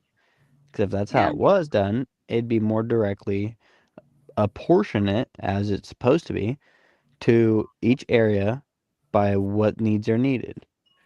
Yeah, and everybody would know who pitched in and where the money's going. Exactly. And if you don't want to, then you don't have to. They can't prosecute you for not giving them money because they tell you have to. And that's why what service are you providing me? In the system of tens, hundreds, and thousands, that's exactly what happens. You have that one of the household leaders of the 10 families. You appoint him as minister. If he screws up, you just walk away and find another minister, or you can gather with the people and elect somebody else. So it's power from the bottom up. That's the way it's supposed to be, from the bottom up, not what we're living under, forcing it. Then it becomes from the top down. It's upside down, this whole system. Here's the biggest thing, is that what is property but the ultimate realization of your free will and the external sphere of your freedom, right? Correct. That's what your property is. And so property is the ultimate realization of that sacred gift God gave you, right? The ability to have dominion and acquire property for yourself and your family is a sacred gift from God. And all law stems from property, right? It all revolves around property, because law is the enforcement of rights. And property, the right to property, is that right upon which every other right rests, right? Mhm. And the concept of welfare does violence to the very principle of property. Mhm. It does. 100%. Which is why So, they claim they can take your kids, they can take any of Well, your if you're property under in the their, name of welfare. if you're under that system, guess what? They can, because they have, when you sign, you have an issuance between a married couple that are yeah. married legally with the, you know, the marriage State. license. Yeah, that, guess what? They got your issuance too. Yep. Right. It's all And under the it's just, presumption that, you know, you are the US citizen that they're claiming you to be, which you correct. would have to argue, fight all that if you haven't filled out all that paperwork, yes. But it is still arguable and winnable. So Sure. the United States corporation, the federal trust, is the guardian, essentially where was that word at? Vicarious pater, Paper, yep. substitute father of the 14th Amendment citizen. For anybody to realize how true that is, all you have to do is look at the class of persons that citizenship was created for in the first place. It was those who would immediately need assistance to survive. Yeah. Which I were know. the Who are not 14th diligent. Amendment citizens when they were trying to become citizens of the state, which they were tricked into believing they needed an amendment for that. But that's a more in-depth Well, it was the reason to Civil prove Rights Act their of 1866 that created the U.S. citizen in the first place. We know that from Andrew Johnson's veto of that particular enactment. He also vetoed the 14th Amendment. Right. But So did the southern states, apparently. yes, and the reason being is because he realized it created a new class of citizen, but that class of citizen could never be on par with the state citizen by virtue of their state of dependency and ignorance of our institution, which again was not their fault. They were kept in a state of dependency and ignorance for literally generations, couple hundred years, right? And now all 14th Amendment, unknowing 14th Amendment citizens are in the exact same position. So let's really break this down. It's like, okay, so what happens if you cannot survive on your own and you need assistance? What happens if you're in a state of dependency? Somebody tell me. Somebody has to provide for you and take care of everything for you. And you owe them. Or You you become a don't ward survive. of the state. You have a temporary God. Yep. You become, all of those are correct answers. You become a ward of that entity which is providing you assistance, because, you know, so Blackstone correctly says, right here, a state of dependence will inevitably oblige the inferior to take the will of him on whom he depends as the rule of his conduct, not indeed in every particular, but in all those points wherein his dependence consists. And that's an important, that last part's very important, because to the degree that you are dependent upon someone or something, right, dictates the degree that you have to submit your will to theirs, right? That you have to subject your will to theirs. And so if you're entirely dependent, if you're like, I couldn't have food, I couldn't take care of myself, I wouldn't have a house, my children wouldn't, you know, we would all perish if I did not receive these things from you, then that means you entirely depend on them. And that means you must entirely subject your will. And so the newly freedmen in the 1860s, they're just like, here, you're free. And they're like, okay, now what? We have no property. We don't even know how, you know, how to operate within the institutions, because we've been intentionally kept in a state of servility and ignorance for generations, because they were, you know, and they're just like, here you go. They already knew what was going to happen. That was a lever they could pull, because boom, those people were going to end up being entirely dependent on the government that freed them. And because that's the case, and because what that means is that they're going to entirely have to subject their will to that government, essentially become a ward of that government, placed in trust under administration, right, under the guardianship of daddy government, they knew that would be the opportunity to create a citizenship that was inferior to the people of the states, one that was a creature of the federal corporation, one that was their creature that they could entirely control. And then from that point on, all they had to do was just quietly, silently, and very subtly just push everybody into that new citizenship they created. And then once they got enough people there, boom, drop the hammer, bankruptcy, mortgage the estates because you have administrative control.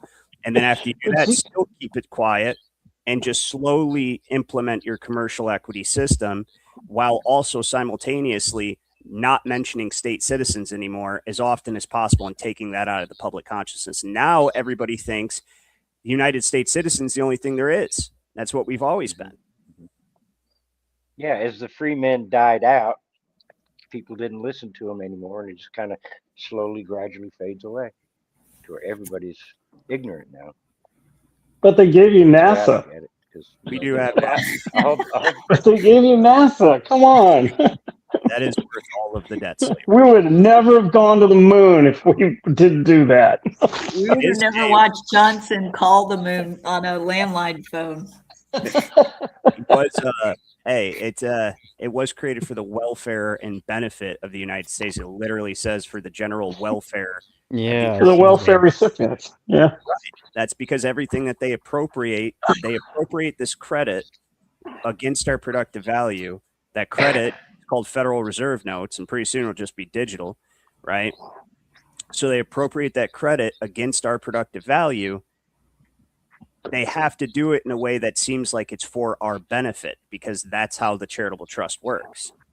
That's how the trust indenture, when it's this type of trust indenture where the government becomes daddy guardian, it has to be for the benefit of the infant minors under their guardianship. And so everything that they appropriate, that's why I try to show you guys all the time, everything they appropriate, they have to use this language for the welfare. Because that's what it is, it's welfare. NASA is welfare. How about that? Isn't that crazy? You know, that makes sense why like anything with like CIA, FBI documents that are related to things the public want to find out, but they say that they're not allowed to because of, you know, it's classified. Well then if there was no need to protect or provide for the welfare of beneficial people within the country, then they would have nothing that they would need to keep hidden for the protection of anybody or to provide them a sort of sense of security or safety over something, which then everything that would be a quote-unquote national security everybody would know about. See, they can only get away with this because of like this Roman style law system that they've interposed on our original system, because now it's general. First of all, you're an infant. You don't need to know what daddy's doing. Okay. Yes. You wouldn't understand anyways. You don't have the capacity to understand what daddy's doing. National secrets. Know that there's 1,000 people coming with guns. That's like my and bombs. 4-year-old daughter coming up to me and being like, I want to see your bank account. Let me see how much money you have on the bank and what you've been spending your money on. Right. You're going to tell your child, no, what? Get out of here. It's none of your business. That's how they're treating us. And then they go, for the general welfare, we need to keep these things secret because it could harm the infant or the minor. They're not capable of handling this information. We have to take care of and protect them. And it's all an illusion because really they're created to enslave us, subjugate us, and destroy us. But, you know. But Ryan, we should all just have like one big lawsuit against the government like that Stark guy did, because it's all deprivation of rights under the color of law. Everybody thinks that this is the government. Most people don't know nobody knows it's a corporation. There's like us and 3 other people, it seems like, in the world that know that. And, you know, they're always trying to suppress that. When most people think this is an actual government, and they don't know that they're identifying as a child or someone who's dead and lost at sea or whatever. It's deprivation of rights under the color of law. We should sue the shit out of them. It is. I agree. Once we become independent, which actually is another benefit of this 508c1a. Get outside of the Federal Reserve System, get back into God's strip, because that's the whole reason what makes that difficult is the state of dependency. So now to take that to its extreme degree, where remember dependency, imagine you're a private third party supplier of the very currency the entire nation uses. And without that currency, nobody would have anything. Even though they still don't own it, they hold it in trust. Without that currency, you'd have nothing. And that's why it's held in trust. And because it's credit being extended to you by the international banking cartel, credit being extended to you that you cannot live without. Ergo, you are subject, you have to subject your will to the will of the international monetary system. So they're adding a whole new layer to the system. You realize that, right? Remember about 4 or 5 months ago, I told you I was like, this Genius Act, there's something sneaky about it. And I think they named it Genius because it was genius what they're going to do. So I read just recently that it's now mandatory. You know, you go into a hospital, not only do you get a social security number, you get enumerated in a birth certificate, but you also get thrown into the Genius Act. You don't have a say in it. And then I watched another video today talking about Tether. And gee, what's Tether? Tether's like the umbilical cord to tether you to it, the system.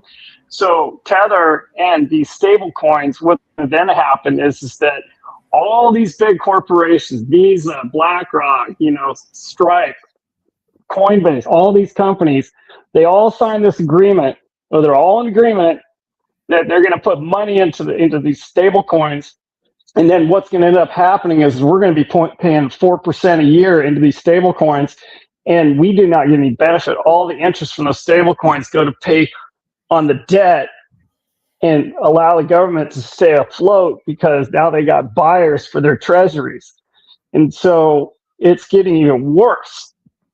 So I just found this information just recently.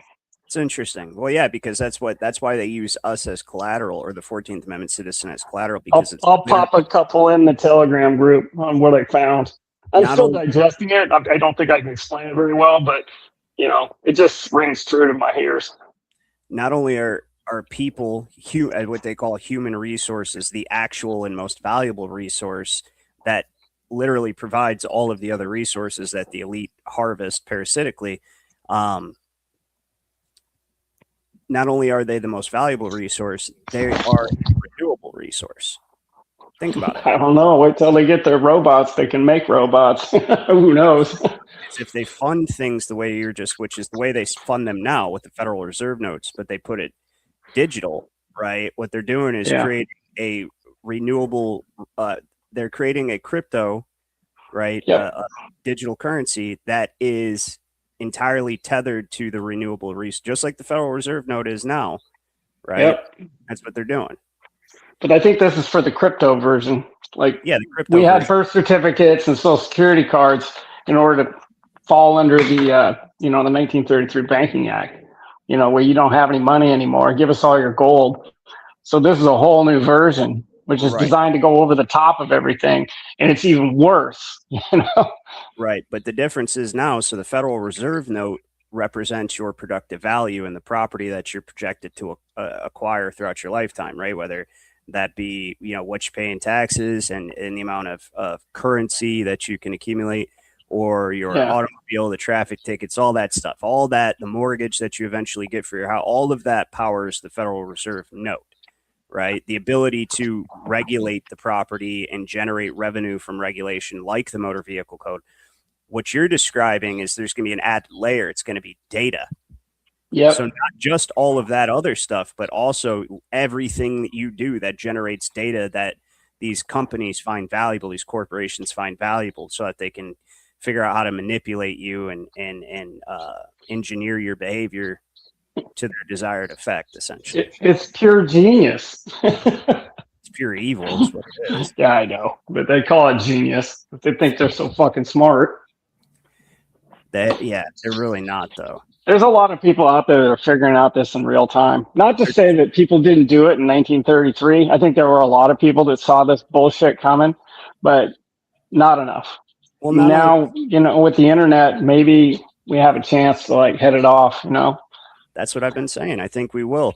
You see, back in the 30s, you got to remember, everybody just went through World War I, the Spanish flu pandemic, the stock market crash. So we're in the middle of a Great Depression. So they weren't really focused on anything outside of surviving. And then right after that, they get the old 1-2 with the World War II, right? So you just got pop, 2 lefts, and then you get a right.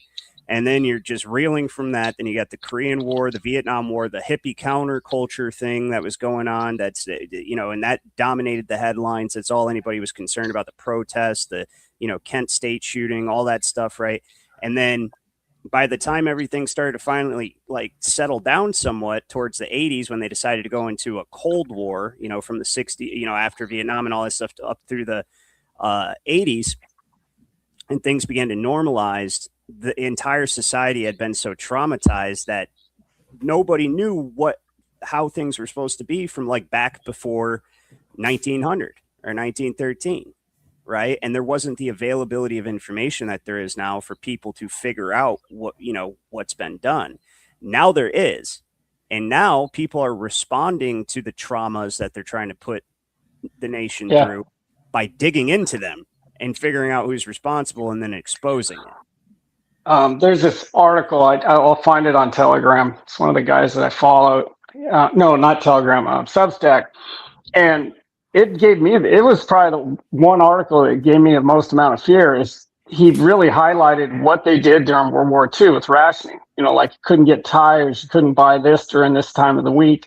This whole Hormuz being shut down, I think they're setting up to do the same thing over again. And trust me, when you read that article and you just see how pissed off people were, they have more control now because now it can all be digitized and QR coded. But back then, everybody figured out how to get around it, and it just started to fall apart. And just like COVID, they lost the narrative, and too many people were about ready to snap, so they gave up. Iran just blew up a ship that the U.S. had authorized to go through the Strait of Hormuz. So they're really trying to. Did they? Or did Israel? I mean, you don't know anymore. Got to be careful what we say, but yeah. Oh yeah. Yeah. Hey Ryan, especially if you're in Germany. Oh, dude, seriously, they have a right to exist. Hey Ryan. What? I don't know if you can hear him, but cross country, he has a question. He dropped a note in chat saying he's got a question to ask you, and I guess he's hard to hear. Oh no, I don't hear him. Actually, I see that. Say something. Is Cross up here? No, Cross is not up here. Let's see. Did he bounce? Did he leave? Well, if he comes back up, I'll definitely give him the floor. He's got to jump right. He's just got to jump in there, Matt. You got to jump in there. Just because I'll hold off on the grays. By the way, sorry about that. I had to do that a couple times. Cross, can you hear us? Say something. Yeah. It's very quiet. Let me see if there's anything I can do about that. Yeah, I can hear him now. Yeah, hold on 1 second. Okay. Say something. Everybody else here? Say something. Hello.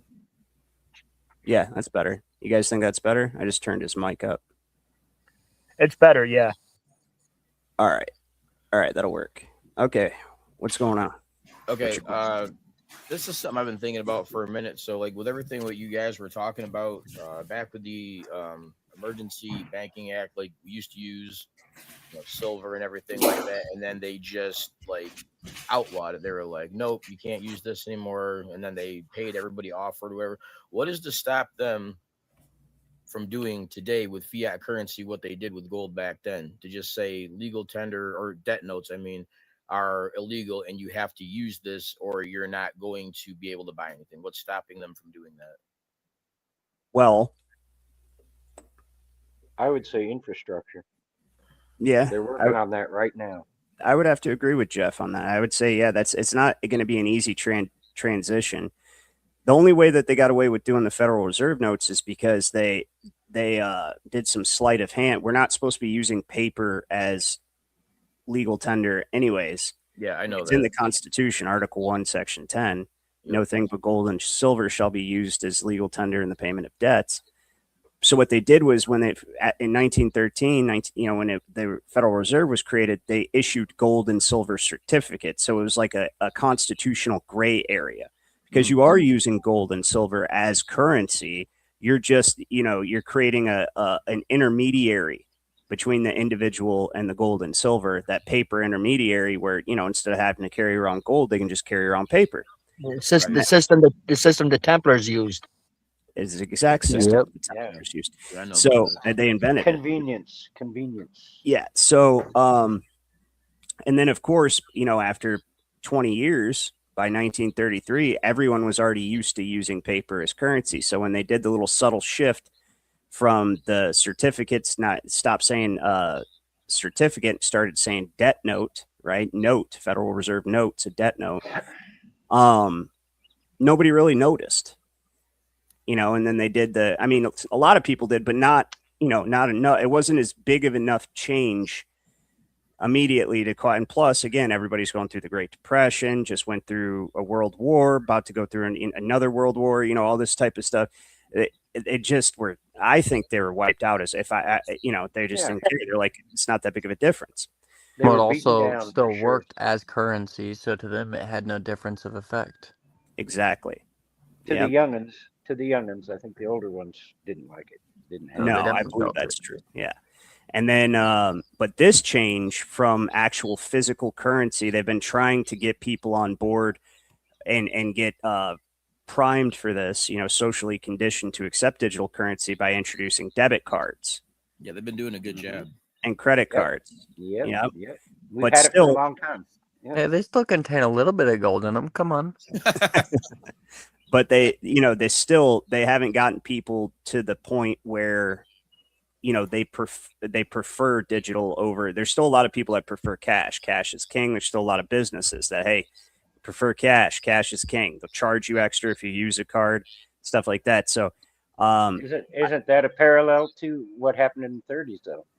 It's us Right. older people that kind of shy away from Bitcoin and all that stuff, but the youngers are all for it. Well, Easy. and there's I hate another it. thing too, is people aren't just going to willingly accept that. Like, people aren't stupid. They're generally not, right? They know that if you give the government that type of control, if you give up actual physical, untraceable medium of exchange, even though they are worthless slave tickets, they're still physical, and you can still, engage in trade unmonitored, if you will, by the government. You might have to go through court to give it up. Whereas if you do that digital, Right. they can snatch it from you. Exactly my point. Yeah, they have to take you to court, get a judgment, and actually enforce that judgment to get you to give them physical cash. But see, when everything's digital, they just automatically deduct it out of your account, just instantly. You have no choice about any of it, even if you don't owe the debt. Correct. What's funny is I've noticed a lot of people think it's really strange how, like, all of a sudden they stop making the pennies because it costs them so much more to make than it is to print one or to mint one. Right. A lot of people started realizing, it was like, man, now they're just giving me 4 extra cents every time I spend money, and realizing, man, maybe I should just carry more cash because, well, one, you have a chance to actually make a little bit of money off of it. Not that really matters, but they're seeing that it's kind of strange that they're not worried about the physical flow of the physical tangible currency anymore. But it's harder to get cash at the banks now. The banks, Yes. It's harder to get cash. You can get a lot out of a cash machine. You can get $1,000. It's hard But to I mean- spend it too. You can barely go. In a lot of businesses, if you pay in cash, they won't charge you 3.5%. A lot of them online, you see that. Especially when it comes to gold and silver. I mean, like if you want to get your savings out, like if you have tens of thousands of dollars, that's not easy to do. They'll make it No. difficult for you to get that No, out. they're not going to let you, not without asking you a bunch of questions. Well, Yeah. and now here's the other thing too. So people don't realize when you keep your money in a bank, it's the bank's money. You loaned that money to the bank. A deposit slip, there's no legal enforcement for a deposit slip. It's literally just You are a creditor at that point. a balance. Like, it's like, hey, we owe you this much money, basically, at some point. Yep. But then there's a bunch of banking laws that allow them to save their own ass before they give you your money back, because it's their money at that point in time. And they use the logic, well, if we don't exist, we can't give people their, we can't pay people back anyways, so we got to use this money for ourselves. And that's the whole trick with the scheme, But as far as crypto, the only appeal to it for some people and I despise the concept of digital currency. I do. But if it's going to be an inevitability, decentralized crypto is appealing to a large group of people. But the majority of people, in my opinion, will absolutely rise up against any kind of centralized government digital currency, because it's inevitably going to be programmable, of course, to maximize control. And what that means is if you criticize daddy government, if you criticize Caesar, right, you might not be allowed to buy meat for a month. And or if you didn't get your vaccines.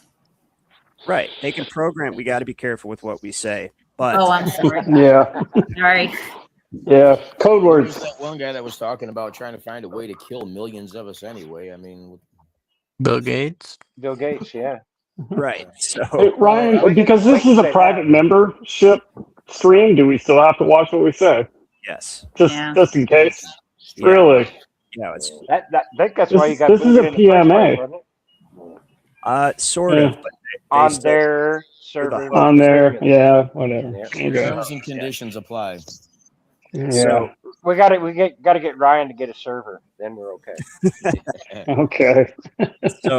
but anyways, yeah, with that, they can program it. They can literally program it to where, sure, you can buy gas, you can buy all the other stuff, but you go try to buy meat and you can't, it won't let you buy it. That's what their ultimate goal is with the whole crypto. Try buying gas 100 miles away. They can limit to you where you can go. Right. They can do anything. They can entirely control your behavior. They have Yeah. credit card companies that are doing that already. I know a couple of people that tried to do shopping online. I think it's Capital One or something like that will not allow you to purchase gun parts online. What? Yeah. Yeah, that's true. Wow. I mean, honestly, I don't know why anyone's doing that with a digital paper trail anyways, but that's just my opinion. Convenience. Yeah, I There guess. you go. You can save a lot of money sometimes. Yeah. Wow. To each their own, I suppose. But yeah, that's what I think about that. So let's see what I wanted to get through this little section real quick before we get out of here, depending on how long it is. But this is kind of like the point of what we're talking about tonight, and he sums it up nicely, and he actually references scripture and law. So Yep. He's only been doing it for 60 years. yeah, I know. So he's relatively new, but he does an okay job. No, I said 60 years. I know. I was being sarcastic. Oh, okay. He's relatively new at it, but Yeah. Yep. So the word tribute in Proverbs is from the Hebrew word mak, meaning body of forced laborers. Yeah, that's a good way to put it too. Compulsory welfare program is not charity; it's tribute for sure. It's forced body of forced laborers. So forced service, enforced payment. The first times we see the word used in the Bible, is Genesis, and let's see, it says 23. Yeah. And Exodus, when the Israelites went under the bondage of the taskmasters in Egypt for the Pharaoh. They had to give 20% of their income to the government of Egypt each year. They only had a legal title to their lands and property, which did not include a beneficial interest. That sounds much like what we got here today. Exactly. The bondage came upon Israel and isn't it funny? You read the Bible and all of the warnings and everything. Once you learn law and learn how the monetary system set up, the financial system, it's the exact same stuff the Bible's warning you about, going all the way back to ancient Egypt. Of hey, if you fall away from me and you don't follow my commands, then you'll end up in this situation, and it happens every time without fail, because these are the same people doing it today that were doing it back then. The same Baal worshippers, the same Osiris worshippers, Moloch, whatever you want to call. They're all the same entity. That's why I love John Wycliffe's introduction to his Bible that he did in 1382. It said this is a document or a government of the people, by the people, and for the people. That's where Abraham Lincoln got that from. John Wycliffe. Wow. 1382. Yep. Interesting. See, just the fact that we live in this exact same system, we can literally dissect and disseminate how it's structured, how it was created, and what the original nature of law is. That to me is the ultimate proof of the authenticity of the Bible. It just is. Over and over again. Nothing new. You ever wonder if it was the other way around and Egypt was actually the one paying the taxes?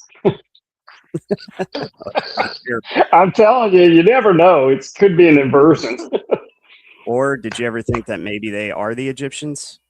Yeah, Right. you think? Yeah. I think the Egyptians, the bloodlines of the Egyptians are behind it, and that our little gray friends are basically the scapegoats. Yep. So this bondage came upon Israel because they did not love their brother as themselves, but instead they sold him into slavery. Their own sin and selfishness eventually brought them into bondage. Had they not betrayed their brother, he would have warned them of the coming famine. They had not their own provisions. They needed to apply for the benefits of the Pharaoh. Boom. There you go. Mm-hmm. That really is the fundamental mechanism behind law. And what he's talking about is when they dropped Joseph into the well, Yep. and then he was found by the Ishmaelites, and they sold him. Did you hear what he just said? He said Mm-hmm. they had not their own. This is what brought them into bondage. They were not independent. They had not the ability to take care of themselves. They had not their own provision. They needed to apply for the benefits of the Pharaoh. This is the fundamental. That's because the Egyptians took it all as tribute, and then turned around and says, "Oh, you're a welfare recipient. You don't have anything." No. It was because of the famine, the great famine that covered the whole world. And Joseph interpreted Pharaoh's dream of the 7 years of fat cows being eaten by the skinny cows and the good corn being eaten by the scrappy corn. And he convinced him to store up all this grain, and they had all the grain. Grain was money back then, food. Right. And so that's where it all came from. Israelites came in a state of dependency, which is like, I'm really trying to hammer home how this is the crux, the fundamental mechanism in law that determines whether you are only subject to the common law, God's law, or are you subject to administrative regulations. This is the fundamental mechanism. And so, disobedient to God, right? Disappoint God. God takes away the food and goes, now you're going to be subject to the rich people. Enjoy that for a little while. Right? Yeah, because of what they did to their brother Joseph. They were jealous of him. He was the first son of Rachel, the one Jacob actually loved, that he had to work 14 years for instead of 7. He had to give him Leah, then Rachel, and then he worked 7 more years to build up his own ranch, basically. Right. Anyway, but it all adds. It fits together like a hand in glove if you read it and understand it. It's really simple. That's the thing. I think people try to add too much into it. Just open up your mind, become a child, and read it. Right. It makes perfect sense. So he's really laying it out. He goes, what should have been for their welfare became a snare, right? The grain that Joseph would have told them to store up now became the snare that the Pharaoh used, right, to enslave them. So as always, such powers in the hands of governments led to abuse and oppression. After God sent Moses to free the people from that bondage, they were told to never return to the ways of Egypt. Moses set up a different type of government that depended on living altars of stone. The altars of earth were actually men in free congregation. The altars of stone were composed of the Levites. The translations of the early texts by the Pharisees, who promoted animal sacrifice, were known to be false at the time of Christ by large groups of Jewish people who would not practice those bloody rituals. Instead, they saw this as a metaphor for a system of charity and free will offering that sustained society in hard times. It was a system that promoted brotherly love and faith, hope, and charity. Interesting. Well, the language he's using. Without such system of pure religion, faithfully practiced by, for, and of the people by free will choice, which is what we were just talking about with the welfare thing and charity, a welfare system of authoritarian benefactors will rise during times of need and depression, which are generally engineered these days, as we know.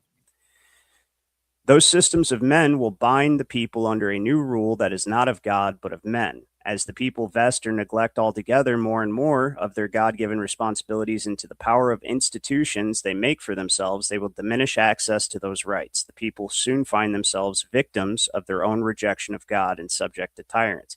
See, these people that run this system very much know the Bible's real, and they use the mechanisms that they've always used in the Bible, right? So separate people from God, then create a crisis and create a state of dependency and enslave them. It's as a boom, move them away from God. And once they're fully vested in government instead of God, like government is now their God, then engineer a crisis and get them to go, instead of going, God, please sustain me, get me through this, they go, Daddy government, please sustain me, get me through this.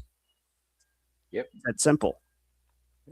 And then they can do that because of our ignorance of the Word of God, in my opinion.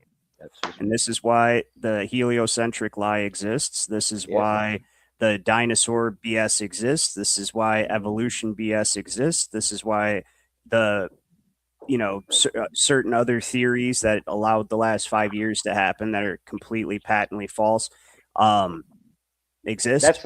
That's the one fault I have with Brother Gregory here, is he still believes in the solar system, all that shit. The planetary system. Yeah. Ryan, read that next line. Well, that next line is powerful. Without such a system. Yeah, without such a system of pure religion, faithfully practiced by, for, and of the people of choice. Right. That's what I just read that whole paragraph. Oh, wait a minute. No, that's the next one. All authority. Okay, so all authority enjoyed by governments is nothing more than granted privileges which originate with the rights of the people individually given to them by God through the generations of families. When the people were manumitted from their natural families through a threefold process of abdication in Roman law, novation, tutor, and Corban, they often go under the power of new, less than natural fathers, in the form of governments. God instituted the family, men instituted the governments. And bingo. Wow. There's that word novation. That's where I looked it up last meeting. I think we talked about novation. Right. Was it last meeting or the one before? It was the last one, for sure. Yeah. Does anybody know what manumitted is? You know what? I looked that one up too, but I don't remember it. That's okay. I'll look it up. Yeah. Free dictionary. Yeah. Yeah, I got it on my phone somewhere. Yeah, I looked up a lot of words reading this stuff. Yeah, that's good. Contracts. The agreements by which the owner or master of a slave sets him free and at liberty. When so manumitted, meaning like liberated from the natural family, is how he's turning that via an agreement, which today takes the form of like college degrees, high school degree, then or high school diploma, college degree, right, and then whatever specialty, then whatever certificates and all that stuff, and now you're a specialized slave in the system, sort of thing. We need to be emancipated. I was in the second paragraph. Yeah. So let's see here. In Roman law, patria potestas must be viewed as an imperium, not as a right of property, like the power of a master over his slave. So patria potestas must be viewed as an. Does he have a number by it? Because it usually gives a definition of it. Yeah, it says 44. Signifies the authority which a father had over his children, grandchildren, and other descendants. Yeah. Yep. And that's why you don't have, it's sort of like, okay, my daughter has a room and we say it's her room, but it's not actually her room. Right. It belongs to myself and my wife. Right. So, in the same way, that's where, you have a house, I have a house, and daddy government under this Roman civil law goes, yeah, that's your room. Right. But it's not your room. It's really mine. Yeah, that's it exactly. Yeah, yep. I just let you use it. That's a real good analogy right there. Ryan, where's this document kept? I put it in the trust folder. Okay. In the Jurist Society mega folder. Hey, do you see that? Thank you.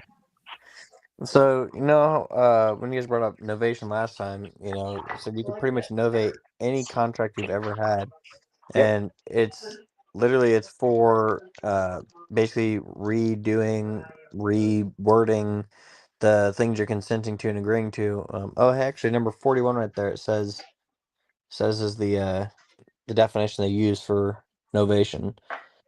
Right, the remodel of an old obligation. Although I don't care for Webster's dictionary all too much, eventually included Look at this. Eventually included forced birth registration in 168 AD under Marcus Aurelius. Yes, that. Yep. Wow. Huh. Yeah. So you should That's, be able to do a I mean, novation I for talked your about that a birth long time registration. ago and I got it from here. That's true. You should be able to do a novation for your birth registration and for your Why social not? security number. Yep. Keep reading. But I'd rather not do a novation. I'd rather just get rid of it. So, but Completely. anyway, I mean, if you did it as a novation and put it as like, say it's the put like a subtitle to it, like some people put like principal or agent or debtor and creditor on there, they could do that for that, where you could change it to where it's obviously seen as being the fictitious entity and not the living person by putting that. I'd rather just not have it or exist in the legal underworld myself. But for people who have to have it, that's what the trust is for. So the office What's of the title of this document called? Just so the Free This one Church. here is, yep, the free. what's it called? Free Church. Free Church. Okay, thank you. Yep. Free Church Report. There you go. So it says the office of Imperium was vested by the people in the emperor, and was called Patronus, our father, right? Senators were called paters, or father, or conscripti paters, or conscripted fathers, right? These systems of centralized power over men, and see how it's always religious. Government is always. Yep. Yeah. Yep. So anyway, it goes back to the original trust. So these systems of centralized power of men over men have been around since the days of Cain, Lamech, Nimrod, and Pharaoh. And of course, Caesar and Herod, John the Baptist had John the Baptist had another idea of bringing people together under the perfect law of liberty by faith, hope, and charity. Jesus told us to pray to our Father in heaven for any benefits required and not to substitute fathers of the nations who are benefactors who exercise authority over one another. That's exactly the point. It's, it's like the Bible says, it's like the birds don't worry about being, finding Right. food, it just, everything in nature is taken care of by God. Why would it be any different for us if we follow? Especially since we're his most prized creation. He gave us his only begotten son. Think about that. Right. And when you literally ask the government, you contract with the government for benefits, including Social Security, unfortunately, right? Which I feel like that you should be able to get back in a lump sum. But what you're doing is you're saying that I don't have faith that God has plans for my future. So I need government to be my God and plan my future, or I don't have faith in God to take care of me. So I need government to be my God and take care of me. That's what you're literally what you're I don't doing. know if you can hear me. What? What'd you say? Jeff? Ryan, I think in the old days, children would have taken care of their parents. And I really kind of think that's how it should be, because parents take care of their children when they're younger. So that's also the plan in breaking up the family and teaching kids not to have respect or reverence for their parents, so that they would also be dependent at the end of their lives, because their kids unfortunately look the other way. Exactly. No, that's exactly right. See, so if you manage your house and live the way you're supposed to live and bring up your children properly, then what happens is they're going to be prosperous. So you're supposed to have your land like Abraham, or even like in the beginning of this country where people had, acreage. And then you build a house, you have, son or daughter, whatever, you marry off your son and daughter, but they don't leave. You build a house for them on your property. Exactly right? And they engage in whatever the family business is. Say you're like lumberjacks, or you're fur trappers, or you're something like that, right? Whatever you do, whatever your business is, your family, you bring them up into the business because that's your family's business. That's what the Rockefellers did. That's what the Carnegies did. That's what all of those people did, that type of stuff. They didn't separate their family. So what would happen is, then your children are going to have children, and they're going to be raising their children. You're going to be the grandparents. And when you're too old to work, the children and the grandchildren, the great-grandchildren pick up the business and they take care of you. And then when you pass away, the eldest of the children moves into the big house, right? And then so on and so forth. And then their children get the other house. And And you'd never need Social Security. You'd never need retirement homes. You'd never need any of that garbage. Those next two paragraphs really show that too. Yeah, so he says in Matthew 23:9, he went so far as to say, and call no man your father upon the earth, for one is your Father which is in heaven. If society, through consent or application, creates offices of power, then men who seek power will seek office. If you create offices of service, then men who seek service will seek office. Exactly. So, and that's funny because look, you go here, keep that verse in mind, right? We're going to do this. Go down to section. This is the original 1776 Pennsylvania Constitution. Go down to section 36. And it tells you, as every free man to preserve his independence, right? If without sufficient estate, which means you don't have like, recurring income from investments or something like that, ought to have some profession, calling, trade, or farm, whereby he may honestly subsist. There can be no necessity for nor use in establishing offices of profit. Those offices are the offices he's talking about, these offices of power, right? Create offices of power. That's an office of profit, all right, which is welfare office. And even clarifies that in the next sentence. It says the usual effects of which are dependence and servility, unbecoming freemen and the possessors and expectants, meaning the ones receiving the assistance, the welfare benefits, right? So it creates servility and dependency, unbecoming of freemen and the possessors and expectants, and then faction, contention, corruption, and disorder among the people. Because once you start accepting benefits from an office of profit, you're no longer among the people. That's why he makes the distinction. Your person, your trust property, right? So, you're an ens legis. It says faction, contention, and corruption, because that office of profit is an office of power where you're giving the ability to have regulatory authority over other men, which means you can enforce your arbitrary will because now they must subject their will to yours because they're like your children now. Because the same way your children depend on you is now these people depend on you, so you can treat them like your children. It's the whole point. So it says it's still considered voluntary servitude. What is? Yeah. I mean, you can still walk away. It's just like, yeah, like you said, there's a lot of responsibility. Yeah, it is. 14th Amendment is voluntary. Yeah, but you have to walk away if you want to be free of it. That's the whole thing. Or at least create a system like a 508c1a where you can live outside of it. And then still it's going to be a separate thing from, you can still have your, I guess, U.S. citizen trust and all that stuff, say like for Mojo or anybody else who's dependent on the Social Security system until we figure out how to get it paid back to them in a lump sum or whatever. But that's entirely separate and independent from your role in the 508c1a. He goes over that in some other books. Yeah, and he's got a ton of writings too, just essays. So hundreds of them. So you'll find pretty much all you need, I think, with this guy. I don't know. Mojo, you're gonna get it. You're gonna get it. You're gonna go for getting that back. I'm gonna do whatever we can. Right. Good for you. Good for you. Let me know how that goes. Yeah, I'll be talking to Ryan when he comes down in less than 2 weeks. It is less than 2 weeks. It's gonna be cool.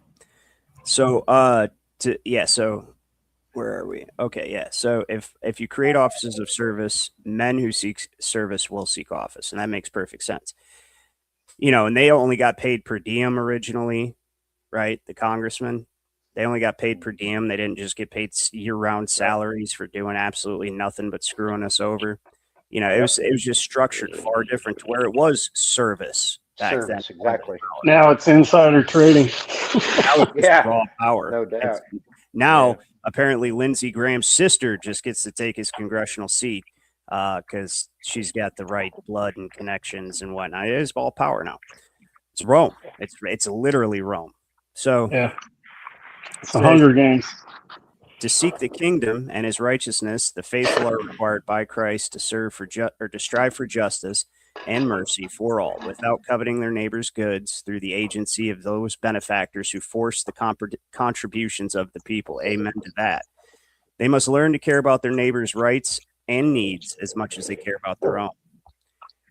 This essential practice of pure religion requires the virtue of God to be written in the hearts and minds of the people. John Adams again, right? And that's not his words, pure religion. That's from the book of James, by the way. Okay, well, I'm saying he's saying essentially the same thing John Adams was saying about our structure. Yeah. Mm-hmm. So yeah, but I'm just saying that's not him calling his version of it pure religion. He got that from the book of James. Okay. It's still kind of a Bible quote. Gotcha. Which is the beginning of the kingdom of God. Abraham and Moses, John and Jesus taught the people how this kingdom worked. The knowledge of the truth of the gospel of the kingdom will set the people free if they repent and return to the virtue of Christ. I often wonder whether we do not rest our hopes too much upon the Constitution, upon laws and courts. These are false hopes. Believe me, these are false hopes. Liberty lies in the hearts of men and women. When it dies there, no constitution, no law, no court can save it. Who was that? That's exactly right. 49. Judge Learned Hand, Spirit of Liberty, page 189. Looks like a good book. I'm sure his name was literally Learned Hand. Learned. That's how you say it. Learned Hand. Yep. Very interesting. I mean, it's kind of a cool name, you know, if he didn't do it for himself. But. Yeah. Alexander Tyler once wrote, "A democracy will continue to exist up until the time that voters discover they can vote themselves generous gifts from the public treasury.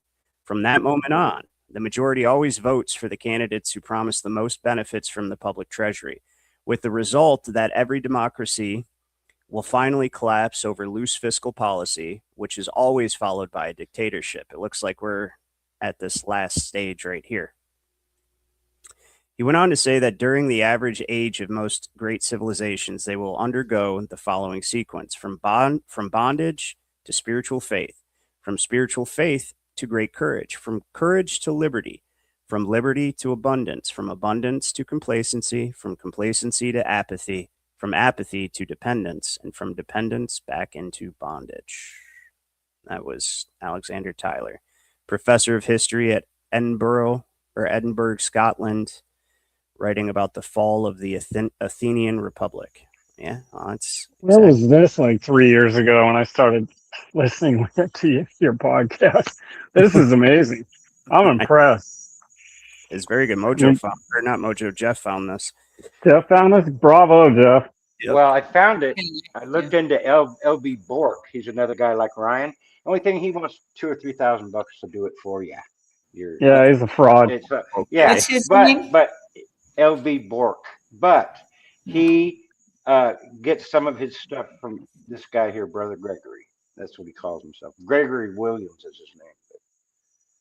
Yeah, but this, like it said earlier, it says it has to be voluntary charity. Mm-hmm.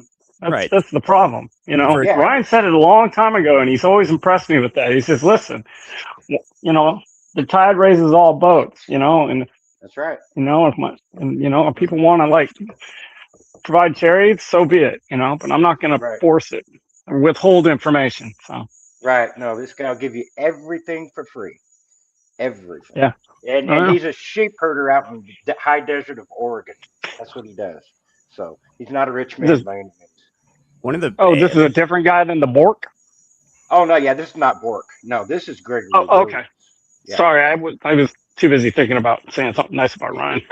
I get your point. Ryan's not getting rich either. That's good. And he is. He's got people that care about him. Well, that's a good kind of rich. Yeah. Yeah. But you know, the reason that I won't do like the process for anybody, like say the claim or anything like that, is because if I do it for you, sure, I could charge a bunch of money to people and, you know, give them paperwork to file and they go file it. But the problem with me doing it is that they do not understand. They have no idea what it is I just gave them or how to use it or why things are done a certain way or any of that stuff. So it's like, how about I show you the process? Right. And besides, they'd probably be calling you from jail. Like it didn't work. Right, like Brandon. He asked all these questions I couldn't answer. And I couldn't keep my mouth shut. Right. You didn't take the Paper time to didn't- learn it. Yep.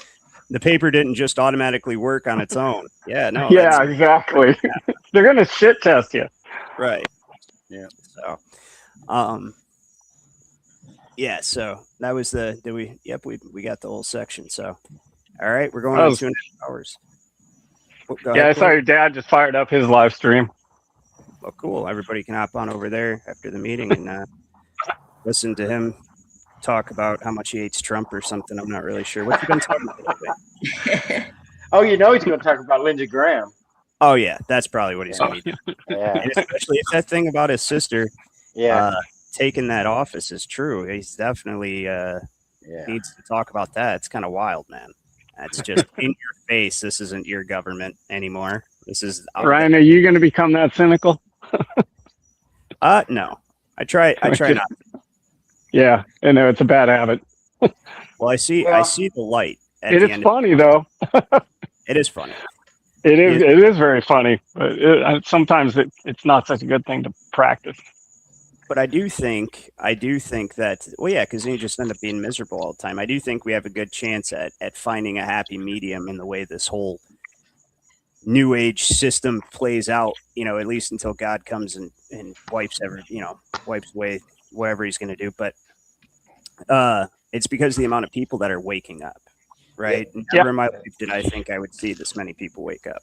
And I don't know how anybody can see that. You used to go try to talk to somebody about this type of stuff, and they would just think you're absolutely crazy, no matter how much you prove it to them. They were just totally closed to even thinking about it or looking into it a little bit. Just no way, shut down. Now, the fact that a bunch of Satanists run DC and Hollywood is common conversation on mainstream podcasts.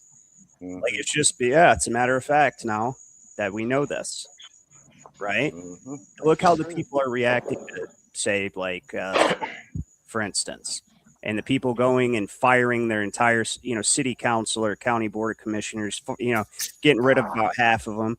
And, not to mention the other things that we, of course, don't approve of, right? We definitely do not want people cutting down flock cameras or any of that type of stuff, or shining green lasers.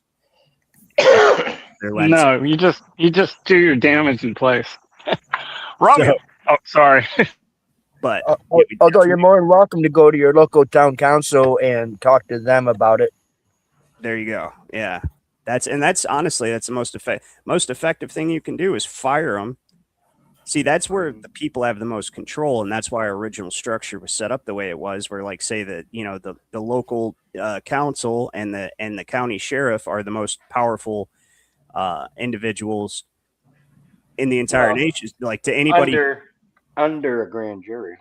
Under a grand jury, of course, yeah. And but of course, there's also the check on the people, because it's very easy for a small community to get together and get rid of their city council. It's even still easy for a bunch of people to get together and fire their county commissioners. Really? That would essentially be a grand jury, essentially. You can actually do that?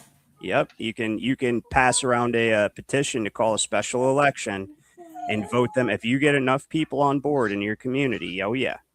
But then they'll just rig the election, don't you think? No. Well, it's not really an election. It's more so they're saying, okay, all these people are in agreement that this people need removed. All right, this is what's happening because the people have chosen to do so. Exactly. It works the same as a grand jury in a sense, without officially having a grand jury and trial set up, because all the people have already made their decision. There's no case to be made. That's exactly right. And the people are the power. All political power is vested in the people. That's why it's local action is definitely a place for everybody to start, especially concerning, their distaste for the surveillance system that's being set up. And you actually have power to do things locally, and that's why our system of government set up the way it is. The original system is so that people can actually control, like, what are your community in, say, South Carolina is not going to have the same types of problems or the same things in common with, say, my community here in Michigan. Right. Yeah. So how are you going to unify everyone all over the nation to change a problem that big? That's why they wanted to centralize power in the first place. Yeah. Because it's harder for the common people to affect change when the power is in the hands of the few. Well, isn't that why they did a backdoor and got a federal police force and they call it ICE? Exactly. Yeah, it's all that. It's why they created a federal judiciary, was to try to circumvent that. But still, the original framework stands, and you have the most power to affect your personal daily life in your community. Speaking of that, do you remember how a while back I brought up the patents I found for my area? There's only 3 of them that are ever made. The first 2 being Homestead Act patents, and then the last one was a purchase or a sale. Well, the interesting thing about that is I talked to the mayor, because he was talking about how there's a bunch of properties in town that, since people have gotten older and they've either passed or their families have sold them, they just kind of get worn down, and then now newer people are coming in that aren't really taking care of their yards. And he's saying how the state won't supply the city council with as much funds to upkeep and maintain the city. I was like, well, have you looked into trust law, the land patents for this area at all or anything? And he's like, well, no, not necessarily. I was like, well, you should, because there's only 3 ever that have been for this entire area, and it's 160 acres all the way from the highway 6 miles to our north, and then south of us a little ways, and then off to the east another 15 miles or so. And he's like, really? And he said that's all one whole thing is one patent. I was like, yeah, and so far there's no other patents for any individual allotments or sections or anything. So if you were to able to get your hands on some of that information, you could get a land patent titled for just this entire area and outlining, areas that people want to be part of or included as part of the city. And then you could give them the allotments for each one of their sections on the property that they have. And then that way, whenever one of them people chooses not to comply with the city or the council's wishes for being part of it, then they can just choose not to consent to it. And then therefore they would not be allowed to be considered as part of the city if they're not part of that that allotment of land is not being considered as part of the city itself. Then the state has no jurisdiction to claim that they are or are not compliant with those rules. Yeah. So Yeah, we're gonna see what he thinks. See what the state thinks. That'd be interesting. Be a power move right there. But Got a patent. Got a patent. That's it. That's it. There's no, and that's something. I mean, I definitely want to get back into this in our next meeting. But in the meantime, I'm actually gonna look up some of these cases. I already started with this one right here. There should be, what is this case called? It's Bagnell v. Broderick. So I got this off here. Let me do a Control F. Now, there's a reason I was looking up that case. There we go. Yeah, I know. Whoops. It says, furthermore, the states may not legislate a superior or even an equal instrument to the land patent. I like that. Yeah, I read that. I never looked up that case, but I know what you're talking about. Well, it's right here, but it's pretty long case. Public lands. So the errors, blah blah blah. So let's. Yeah, because the patent is a release of all interest on their part when they granted it, as far as I can tell. So the states try to argue that because then once they release that, then you're no longer under the federal protection or whatever, and you must comply because you are within their jurisdiction at that point, even though it's not true. That's the arguments they use. Yeah. Wait, what's the argument? Once you have the land patent, you're outside of the state and federal jurisdiction. They have no interest in your property. That's like you have a state within a state. It's your property, your land. That's right. What that means is it's in the private, not in the public. The state is not and never has been allowed to go into the private without consent. Yep. That's correct. I'm just saying there's based on forget which has to do with whatever the state's specific codes and statutes are, they have a definition for private in there, and of course, guess where it's under? The commercial codes. But This can't be the right case then. but they consider that your private property is still under the jurisdiction because of their definition that they have for private, not because you're actually in a private ownership of some kind. They're still trying to rope you into their whole jurisdiction by doing that. But every contract they have, then we just reject and write our own Exactly. contract and put it on record. There it is. Private trust, yeah. We deny. We have an unlimited ability to contract. Yeah, that's a verified citation. It's right there. We Gregory don't miss a trick, man. We deny that the states have any power to declare certificates of purchase with equal dignity with a patent. Congress alone can give them such effect. So yeah, they can't create any title or certificate that's equal to a land patent. And as non-14th Amendment citizens, we have no, or not citizens, but people, we have no relation with Congress or the president. Correct? Absolutely. Yeah. So they're essentially the agents of a hostile foreign corporation at that. Exactly. So no more can private property be so taken away by judicial decision and handed over gratis to the state. The touchstone of due process is the protection of the individual against the arbitrary action of government. Hughes v. Washington. There's a lot of good citations in here. Yeah. But Like I is said, that his dad was a bar member for 50 years, so and he gave him all his books and everything. Who? This guy Gregory Williams, his dad was.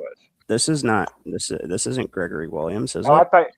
I thought you were quoting Gregory. Oh, this is a different thing. Never mind. Oh yeah, no, this is just a bunch of case citations for land patents.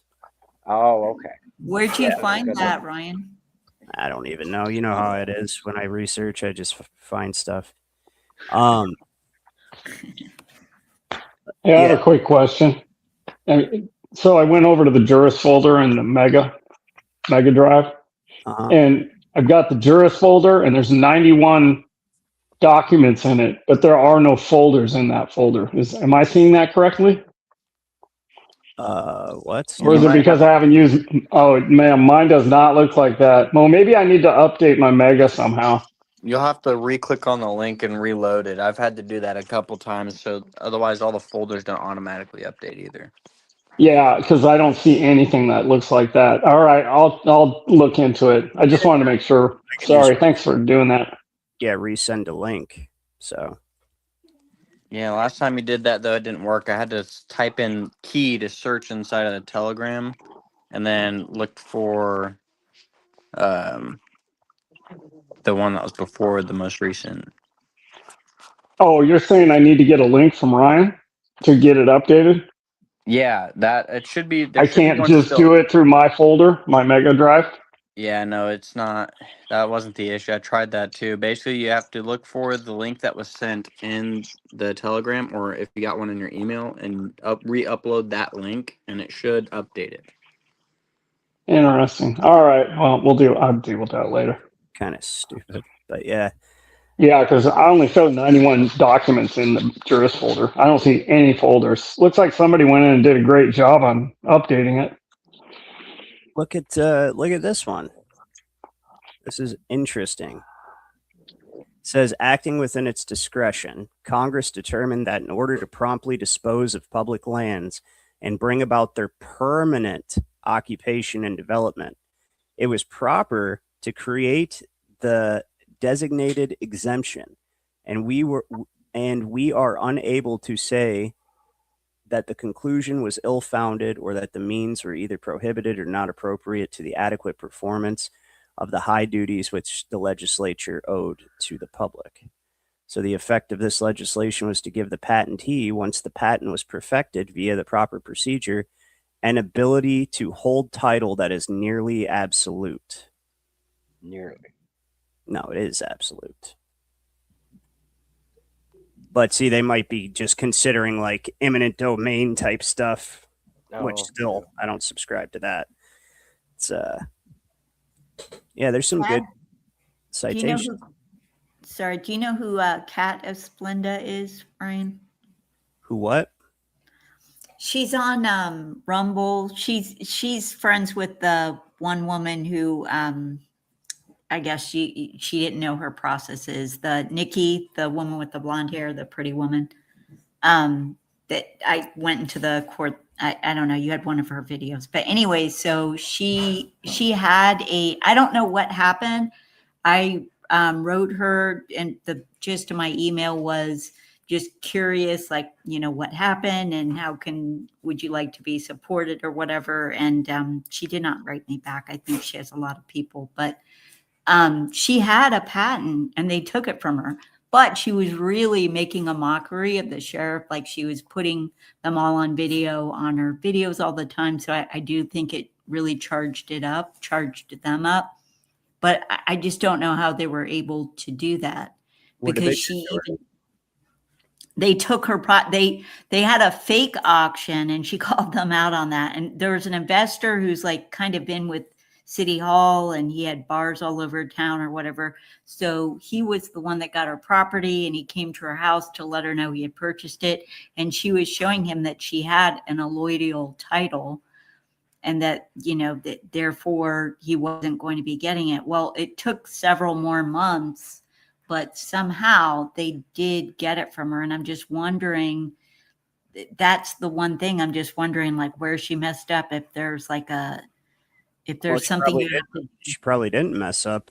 They probably used their monopoly on force. Yep. Yeah. So in other words, she still has the right to sue them, but they just vacated her with force. Right. She'd have to go to a higher court, probably. Right. Yeah. She didn't have to sue them. There's no way around it. And that's going to be a tough road, because there are no court. They're all corrupt. Yeah. The whole system's just rotten from the inside out. Can't she take them to arbitration? Now that she could do, if she can get them to contract by basically sending them a notice that states that they're obligated to go to arbitration if there's any. No, it's like you got to trick them. You got to do, it's like a conditional offer of acceptance to them taking the home or something like that. But it put a clause in there where if they do not respond to the conditional acceptance, then they are tacitly agreeing to arbitration. Same thing Stark did. Same thing that Andrew Nelson did. So, it's tacitly agreeing to go to arbitration. Right. And so when they don't respond, or if they do respond, right, something like that. I'd have to sit down and think about how to craft it, but she should be able to do that anyways if she knows how to get a allodial title. And that's that avenue I would go with, and then take it to an attorney for arbitration, one that's friendly to, our original system. And and then they probably won't even show up. But You mean lawyer? ended up in a bad way, right? Huh? Is that the same Andrew that ended up getting time? Yeah, we went over why that happened, though. He didn't get a judgment from a court. Yeah. But Stark did. Yeah, that's insane, man. That is inspiring. Well, doesn't the U.S. corporation just consider anybody that falls outside of their jurisdiction an enemy of the state and a terrorist? Yeah. Well, see, the problem is that everyone is essentially an enemy of the state, technically, right now. Regardless. Yeah, I know. Yeah. It's true. It's been that way for a long time. That's why you have to have a license for everything. That is why you have to have a license for everything. That's actually exactly right, because the entire authority to issue license was enacted in the Trading with the Enemy Act. Oh, no shit. Oh, that's right. I remember. Yep, as amended in 1933, Section 5B of the Trading with the Enemy Act, amended in 1933. 1933. Yep. So that right there allowed them to essentially license and regulate everyone within the territory of the United States. And it also tells you that everyone within the territory of the United States is an enemy of the United States. So,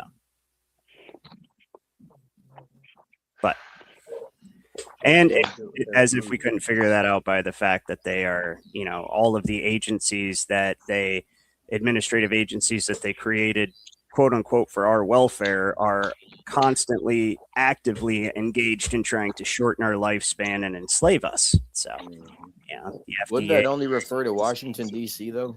CIA, what? So wouldn't that refer to only Washington D.C. though? It would, except the fact that you are a U.S. citizen and the Constitution gives Congress the power to make needful regulation of their property outside of the District of Columbia, which is U.S. citizens. Gotcha. Yeah, unfortunately. So I forget which one. I think it's in Article 4 of the Constitution, I want to say. Let me see if I can look real quick. And then I do got to get out of here, but let's see. Thanks, Trey. I got the mega folder updated. Thank you. Whoops. Article. Constitution's what we want. PDF. Brian, where are you at in 2 weeks? Sorry, I missed that. Going down to Flatstock, Mojo, and what's the other guy's name? That's Tommy, right? Oh, how Tommy, cool. yeah. Yep. Mojo Flat Tommy. That flat fellow. Yeah, flat fellow. It's flat. That sounds fun. He was really popular back in like 2015 and 16. He was doing tours around the while east and southeast with even with Karen B. And he had a booth at a flea market out here, flat smacking people. But he's one of the first people I met in 2020 when I went to the first Flattoberfest. Him and Dr. Law were hanging out, and he just like hit me. So right here, it's Article 4. So I was right. Article 4, Section 3. It's right here. It says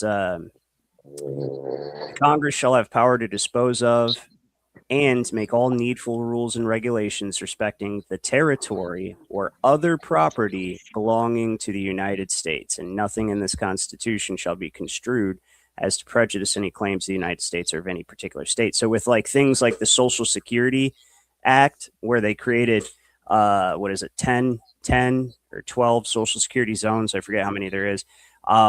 Those Social Security zones are overlaid on top of the original state jurisdictional territories, but they're just sitting on top of it like a clear sheet of glass. So basically what is necessary for you to enter U.S. territory within the state is for you to contract into the Social Security program.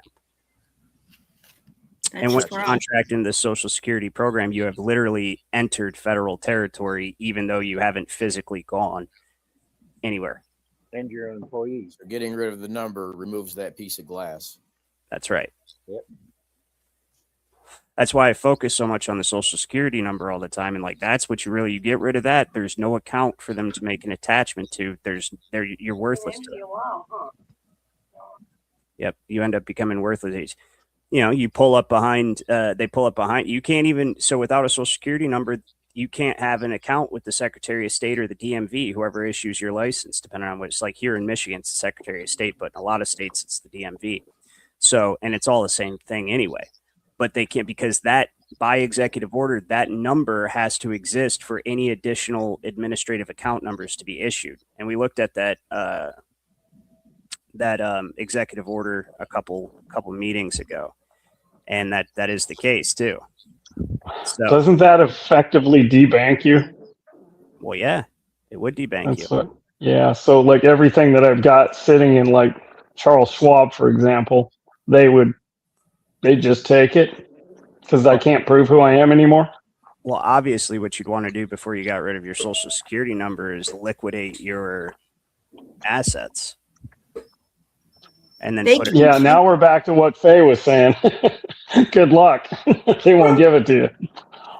Right. So, but okay. You can also bank, like, if I doubt these days any financial institution will do it, but like Carlton Weiss said, he said it's really up to the bank if they want to give you a non-interest bearing checking account, because the tax code allows them to issue a non-interest bearing account to someone without getting a Social Security number. Well, look what they did to the banks that were promoting cryptocurrencies. They basically, they went after them. Banks that had checking accounts for like gun dealers and things like that. Okay. What about credit And union? D-Bank, but see, it's that account number that is what ties you to the debt slavery. I know. Yeah. Yep. So I mean, it is what it is. If you're not in a position to do it, I totally get it. You know what I mean? It's the golden handcuffs. What are you going to do? But let's see, where was it? So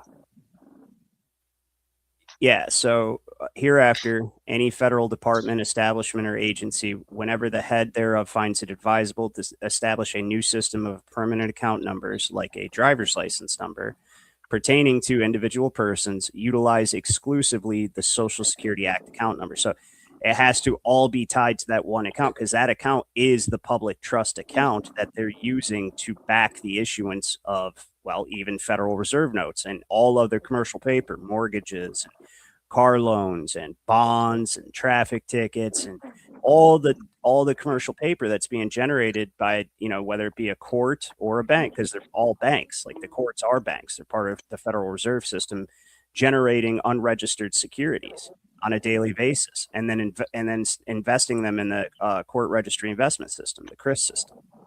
So Yeah, all of the word bench sometime and you'll see it's bank. Only possible. All of that's only possible by having that number to tie all of your other property to.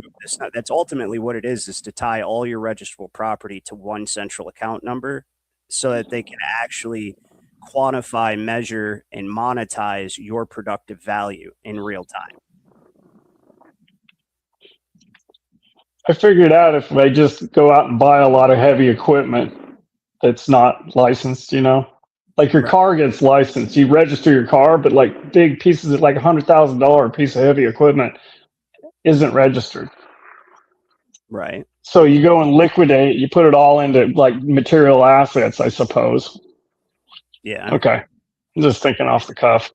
Could do that, or you can invest in brass, copper, lead, and freedom seed planting instruments. Yeah, I've done that too. It's always a good investment. Solid. It'll always be in demand. There'll never be a time.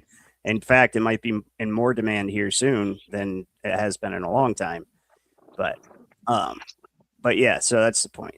Anyway, guys, thank you all for being up on panel and suffering through the getting kicked out and being let back in thing. Tyler, if you're watching this, I will give you a call tomorrow. I'll give you a call tomorrow as well, Trey, and we can discuss things. Yeah. Thanks, Brian. Yeah. So we'll get back into the ecclesiastical trust in the next meeting. I'm also going to verify those case citations on land patents, just because it's good. Even as difficult as they've made it to get a land patent, to trace your land patent, they've worked very hard to make it difficult. It's very awesome to have this stuff to show people that, look, having a lodial title means you were absolutely free. You could live in the private. That's the number one evidence of exactly how free. Nowhere else in the world, except for in England 1,000 years ago, do they have a lodial title. So, Ryan, when are you back on? Back on what? When are you coming back on to stream? Within the next couple days, sure. So that's we'll be meeting. Today's Tuesday, probably Thursday, and I'm either going to do a public stream maybe tomorrow or after a meeting on Thursday, and then we're going to have a regular schedule of public streaming, so I can start getting that type of content out there now that we're moved and settled and all that stuff. So, but anyways, I will see you guys Thursday. I'm sorry, what? Somebody have something to say? Oh, I was just saying, it's probably a good thing. If a lot of people came over from Facebook to sign up and they see that the last time you posted was 7 months ago, they'd get a little disappointed. Yeah, maybe. But, I mean, it's just been growing. But, yeah, it'd probably grow a lot faster if I actually did public streaming. But if you go back and look at your back catalog, I mean, there's a ton to go through. So there definitely is. So yeah, but we're going to get back. We're going to have a set schedule on streaming. That's what I'm going to be working on tomorrow.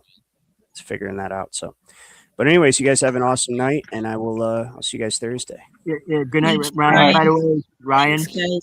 What's up, Mojo? You can give me a call later. Okay. Yeah, that's All right. fine. Yep. All right, brother. Good night. Bye, guys. All right, guys. Right.